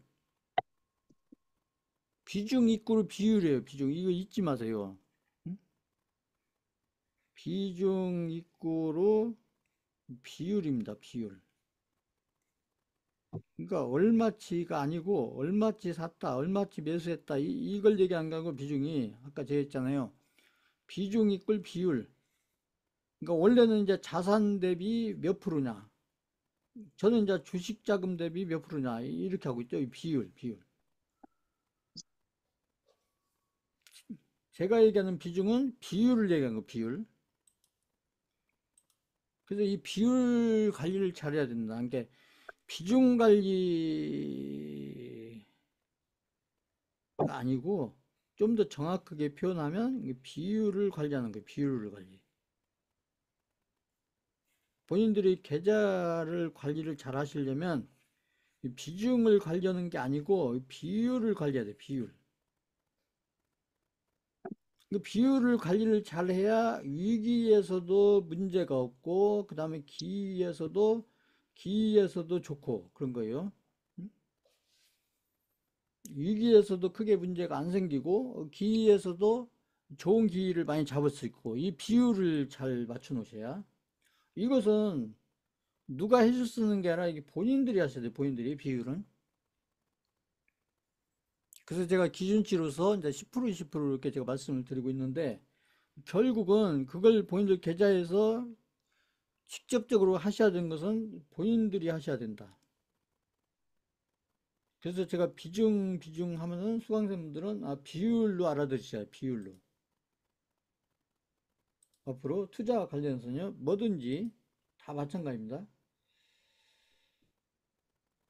그 다음에 비트코인을 보시면 비트코인은 막 비트코인이 엄청 떨어진 거 아니라니까요. 보시면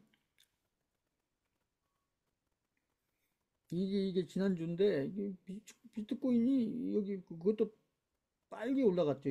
여기도 안 내려왔어요. 여기도 앞에 여기 이런 매물대에 여기 끝자락도 안 닿고 그래서 여기까지 내려왔다가 여기를 빠른 시간에 되돌렸잖아요. 보시면 이 주봉입니다. 주봉 비트코인이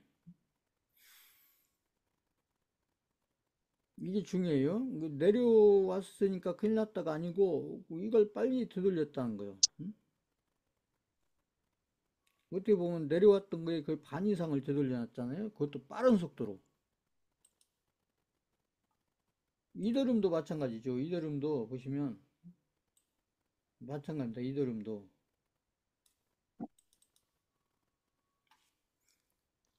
이더리움도 제가 이제 주봉 가지고 계속 말씀드릴 때 이 연장이 길어지고 있다. 제가 계속 말씀드렸잖아요. 이게 빨리 가려면 앞에 하고 제가 말씀드렸는데 빨리 가려면은 이게 한 주, 두 주, 세 주, 네 주, 다섯 주, 이 정도에서 갔어야 돼요. 이 정도에서. 한 4주나 5주 정도? 그럼 한 달 정도? 한 달, 한 주 정도? 그러니까 이더리움이 빨리 상승을 하려고 했으면 이쯤에서 갔어야 되고, 근데 이게 이제 길어지잖아요. 한 주, 두 주, 한 주, 두 주, 세 주, 이렇게 길어지니까, 이제 아까 제가 길어지는 이유는 제가 설명했잖아요. 그러니까 이제 아무튼 관세비 뭐 어쩌고 저쩌고 그거 이용해서 여기까지 마찬가지 이더리움도 여기까지 내려왔다가 그죠? 빠른 속도로 올렸잖아요. 보세요. 빠른 속도로. 그날 내렸다 그날 올렸잖아요. 그리고 이제 지금 이쯤에 있고 보시면 근데 마찬가지입니다. 여기 이제 결국은 이제 이더리움도 지금 어디를 넘어가야 되냐면 결국 여기를 넘어야 한다. 일단은 여기가 신고가를 앞에 2021년도 신고가를 살짝 넘었던 데기 때문에 여기를 넘으면 완전 신고가가 되는 거예요. 그래서 여기 이제 일단은 이더리움 기준으로는 제가 계속 전에도 말씀드렸지만 결국 여기를 넘어가야 된다. 주봉으로 봤을 때 이게 이제 언제 넘어가냐가 문제인데 언제 넘어가 문제인데 이제 제가 봤을 때는 이제 여기 이런 꼬리를 달아놨기 때문에 이제 반대예요. 이더리움은 이렇게 올라가야 좋은 거니까 아까 비트코인 도미넌스 사건 반대죠. 올라가야 좋은 거니까 이게 꼬리를 달았다는 것은 오히려 이렇게 이제 여기 신고가를 넘으면서 올라가는 어떻게 보면 이 꼬리를 통해서 제가 봤을 때는 기간을 단축시켰다. 그러니까 좋은 거다.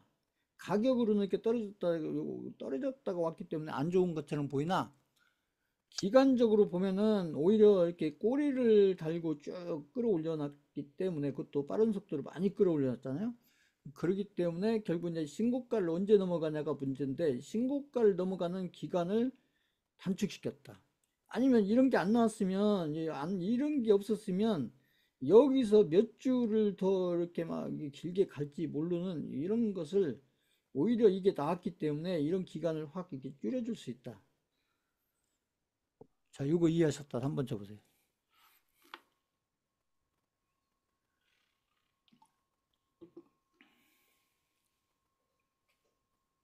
그러니까 가격적으로 이렇게 큰 조정이 한번 쫙 느닷없이 나오는 것은 그때는 굉장히 막 큰일 났고 이제 막 불장도 없고 막 이제 끝난 거 아니야 이렇게 막 걱정이 될 수 있는데 이 경험을 해보시면 그때 코로나 아까 제가 얘기했지만요.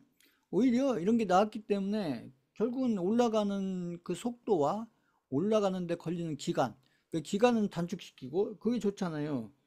기간은 단축시키고 올라가는 폭, 올라가는 높이는 더 높아지고, 그러니까 기간은 단축시 높이고, 속도가 빨라진다는 거죠. 그러니까 그게 좋은 거죠. 개인들 입장에서도 이게 좋은 거잖아요. 단 조건은 이런 걸 경험하시려면 뭐냐면 요런데 요런 구간에서 털려나가면 안 된다. 뺏기면 안 된다. 누구한테? 세력한테 보세요. 그런데 보시면 여기서 막 엄청나게 이렇게 했지만 여기 거래량 보세요. 거래량은 이런 데보다도 적어요. 이런 데보다도 보세요. 그건 무슨 얘기예요? 지금 보시면 지금 이런 거래량이면 막 이 거래량이 지금 보면 이 정도가 아니라 뭐 보통 같으면 이게 만약에 고점이었다면 이게 거래량이 이게 아니고 요렇게 터졌어요. 요 이상으로. 요 이상으로. 그렇잖아요. 근데 거래량이 얼마 없다. 그러니까 여기 이럴 때의 어떤 이게 이제 주봉으로 봤을 때 종가가 얼마냐 이 가격이 중요한 게 아니고 이런 캔들을 만들 때 여기 거래량이 많았냐 작았냐 이게 중요한 거예요. 이 가격보다 이 거래량 그러니까 이제 이런 차트를 해석하실 때 개인적으로 수강생분들이 차트를 보면서 차트를 해석할 때 이게 가격을 보고 자꾸 막 많이 올랐네 많이 올랐네 이게 중요한 게 아니고 이렇게 중요한 어떤 가격대 이런 게 중요한 가격대잖아요. 보면 최근에 중요한 가격대에서 거래량이 많이 터졌냐 적게 터졌냐 그러면 이때 거래량이 왜 적었을 거냐 그런 거죠. 거래량이 왜 적었겠어요. 아까 제가 했잖아요. 여기서 이런 가격 변동표를 만드는데 거래량이 이렇게 크지 않았다는 것은 다른 거 없어요. 판 사람만 있고 산 사람이 없다. 그리고 세력들은 그냥 손 놓고 있다. 팔지도 사지도 않고 손 놓고 있고 그냥 개인들만 파는 거예요. 개인들만. 그렇지 않겠어요? 그러니까 거래량이 크게 나오지 않은 겁니다. 근데 만약에 여기서 거래량이 크게 나왔으면 이건 좋은 그림이 아닐 수 있죠. 어떻게 보면. 지금 이더리움이 신고가도 갔다 오고 있는데, 그죠? 이게 역대급 신고가도 갔다 오고 있는데, 이런 변동 구간에서 거래량이 막 이렇게 크게 나왔다? 그러면 이것은 긍정적이지 못해요. 근데 반대로 지금처럼 이런 가격 변동폭을 하루 만에 하루 밤 사이에 이렇게 만들어 냈는데 근데 거래량이 별로 안 크다. 그러면 이건 굉장히 긍정적으로 해석할 수가 있다는 거죠. 그러니까 결국은 이게 개인들만 여기서 이제 털렸다. 이 이더리움을 가지고 있는 개인들이 이 구간에 많이 털렸고 그러기 때문에 결국 이제 세력들 물량의 비율이 높아진 거고요.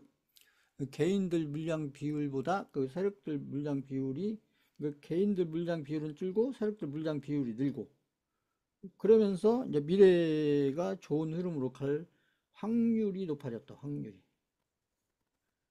확률이 높아진 거예요. 확률이 좋다. 아까 비트코인 도미넌스도 제가 봤을 때 좋은 그림으로 그려져 있고요. 이더리움도 일단 신고가를 넘어가야 되기 위한 어떤 좋은 흐름으로 지금 그려져 있다.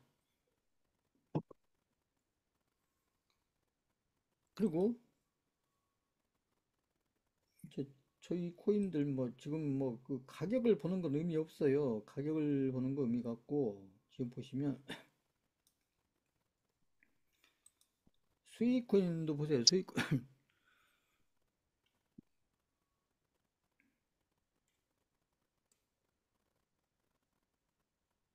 수익 코인이 여기 귀찮아요. 보세요. 막 이날 막 여기까지 내렸잖아요. 여기 저희가 어떻게 보면 거의 상가격 기준. 그러니까 이런 데다가 어떻게 이런 가격이 올 수가 있겠어 이렇게 생각하는데 이런 가격은 절대 안 올 거야. 어떻게 와 이렇게까지 벌써 막 6배 7배로 올라갔던 것이 어떻게 여기를 다시 내려와. 그런데 그냥 평소에 이런 가격대에 뭐 100만 원치든 10만 원치든 이렇게 지정가로 매수 이렇게 걸어놓고 있었던 분들은 대박 났지 않겠어요? 여기 보시면 여기서 딱 체결돼 갖고 쫙 끌어올렸으니까 이게 보시면 응?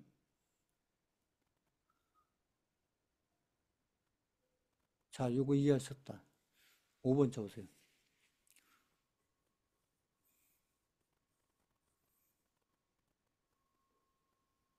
그러니까 저희는 어차피 중장기니까 막 수지로 사고 팔 거 아니기 때문에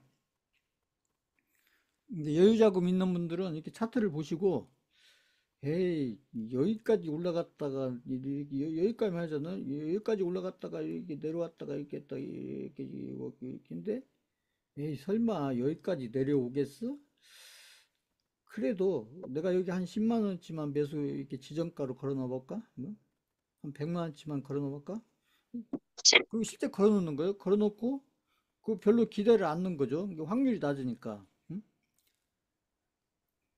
근데 엊그제처럼 이렇게 왔다가 확 이걸 딱 매수시키고 올라오면은 그걸 굉장히 기분이 좋지 않겠어요?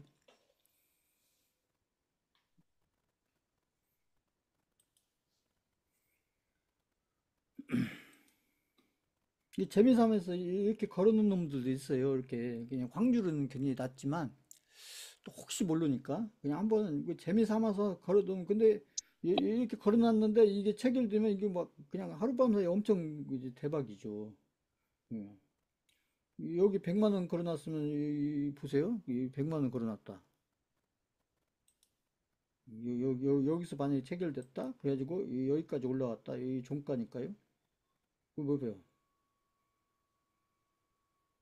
거의 4배잖아요, 4배. 그러니까 100만 원이면 게 하룻밤 사이에 그냥 한 3, 400을 버는 거잖아요.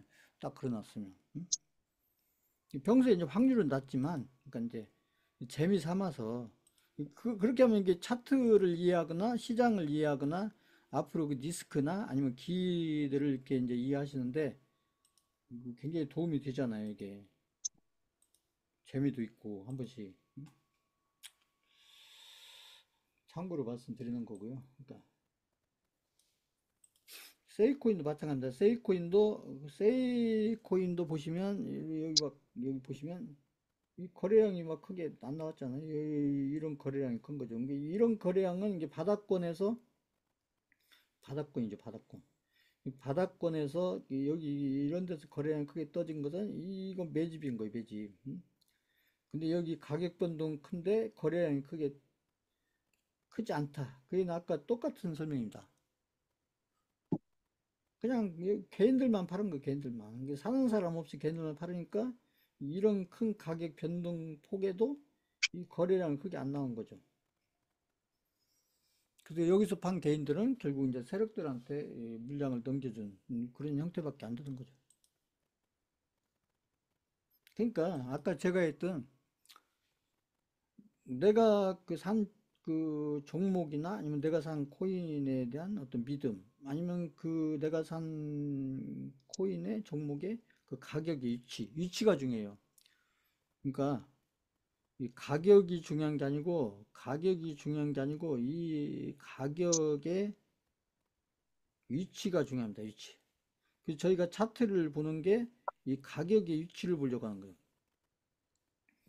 이 가격 위치라는 건 뭐 다른 거 아니에요. 크게 보면 이게 바닥권이냐 고점권이냐. 그러니까 내가 매수하려고 하는 이 가격의 위치가 바닥권이냐 고점권이냐. 그래서 고점권은 매수하시면 안 되는 거고 절대로 하시면 안 되는 거고. 반드시 바닥권에서 매수를 했으면, 그러면 그죠? 가격적으로 아무튼 굉장히 리스크가 적은. 그렇죠. 이게 바닥권이라는 건 다른 거 아니에요. 바닥권이니까 안 떨어진다가 아니고, 바닥권에 사게 되면 제가 했듯이 지금 보면 바닥권에 사면 이렇게 떨어지는 폭은 적다는 거죠. 떨어지는 폭은 적고 나중에 올라가면 올라가는 폭은 엄청 크다. 이게 바닥권인 거예요. 그러니까 올라갈 폭은 크고 떨어질 폭은 적고, 떨어지는 게 없는 게라 떨어질 폭은 적고 올라가는 폭고, 이게 바닥권이 바닥권. 자, 이거 이해하셨다. 한번 쳐보세요. 고점권은 반대죠. 고점권은 올라갈 폭이 적고 떨어질 폭이 엄청 크고, 이게 이게 고점권이에요. 고점권. 그러니까 고점권에서는 사시면 안 되는 거고요. 그래서 내가 종목을 샀던 코인을 샀던, 내가 산 그 가격의 위치가 바닥권에 있다. 내가 그렇게 내가 매수를 했다고 내가 이렇게 내 자신을 믿고 있으면 실제로 그렇게 샀고, 내가 산 그 바닥권을 내가 믿는다면, 그래서 내가 산 바닥권은 떨어질 부분 적고 올라갈 부분 크다. 그 종목에 대해서 그렇게 믿고 있다면 어제 그제 그런 어떤 상황이 오더라도 그냥 가만히 있으면 된다는 거죠. 가만히 있으면. 아까 제가 조건 얘기했잖아요. 그러니까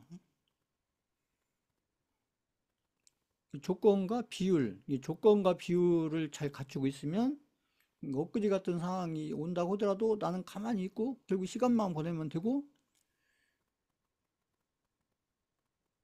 그러다 보면은 오히려 그런 것이 오므로 인해서 내가 가지고 있는 종목이나 아니면 내가 가지고 있는 알트코인이 진짜 이렇게 이제 불장으로 가면서 목표가를 가는데 오히려 속도가 빨라졌다. 그건 왜 그러냐? 그런 조건들이 갖춰졌다는 거죠. 아까 비트코인 도미넌스에서도 그런 조건이 좀 갖춰져 가고 있고, 그 비트코인 도미넌스가 언제 떨어질 거냐, 그걸 자꾸 얘기했는데, 이제 비트코인 도미넌스가 떨어질 확률이 굉장히 높아졌다는 거죠. 아니, 윗꼬리를 길게 달았으니까. 근데 아까 비트코인이나 이더리움이나 또 저희가 가진 알트코인들은 아랫꼬리를 길게 달았다. 그죠? 아랫꼬리를 길게 달았다. 아랫꼬리를 길게 달았다는 것은 이제 이게 위로 올라갈 확률이 굉장히 높아졌다. 그것도 빨리 올라갈 확률이 높아졌다는 얘기죠. 왜 그러냐면 이제 조정이, 그죠? 가격 조정이 끝났으니까. 제가 봤을 때는 가격 조정이 끝난 거죠. 제가 봤을 때는. 저는 가격 조정이 이제 지금 이제 바닥권 대비 가격권, 바닥권 대비 가격 조정이 끝났다는 거예요. 앞으로 이제 가격 조정이 없다는 게 아니고, 아까 제가 했잖아요. 올라가면서도 가격 조정은 앞으로 여러 번 나온다고요. 목표가까지 가는데 가격 조정은 여러 번 나와요, 여러 번. 근데 그 가격 조정이 폭이 굉장히 크다는 거죠.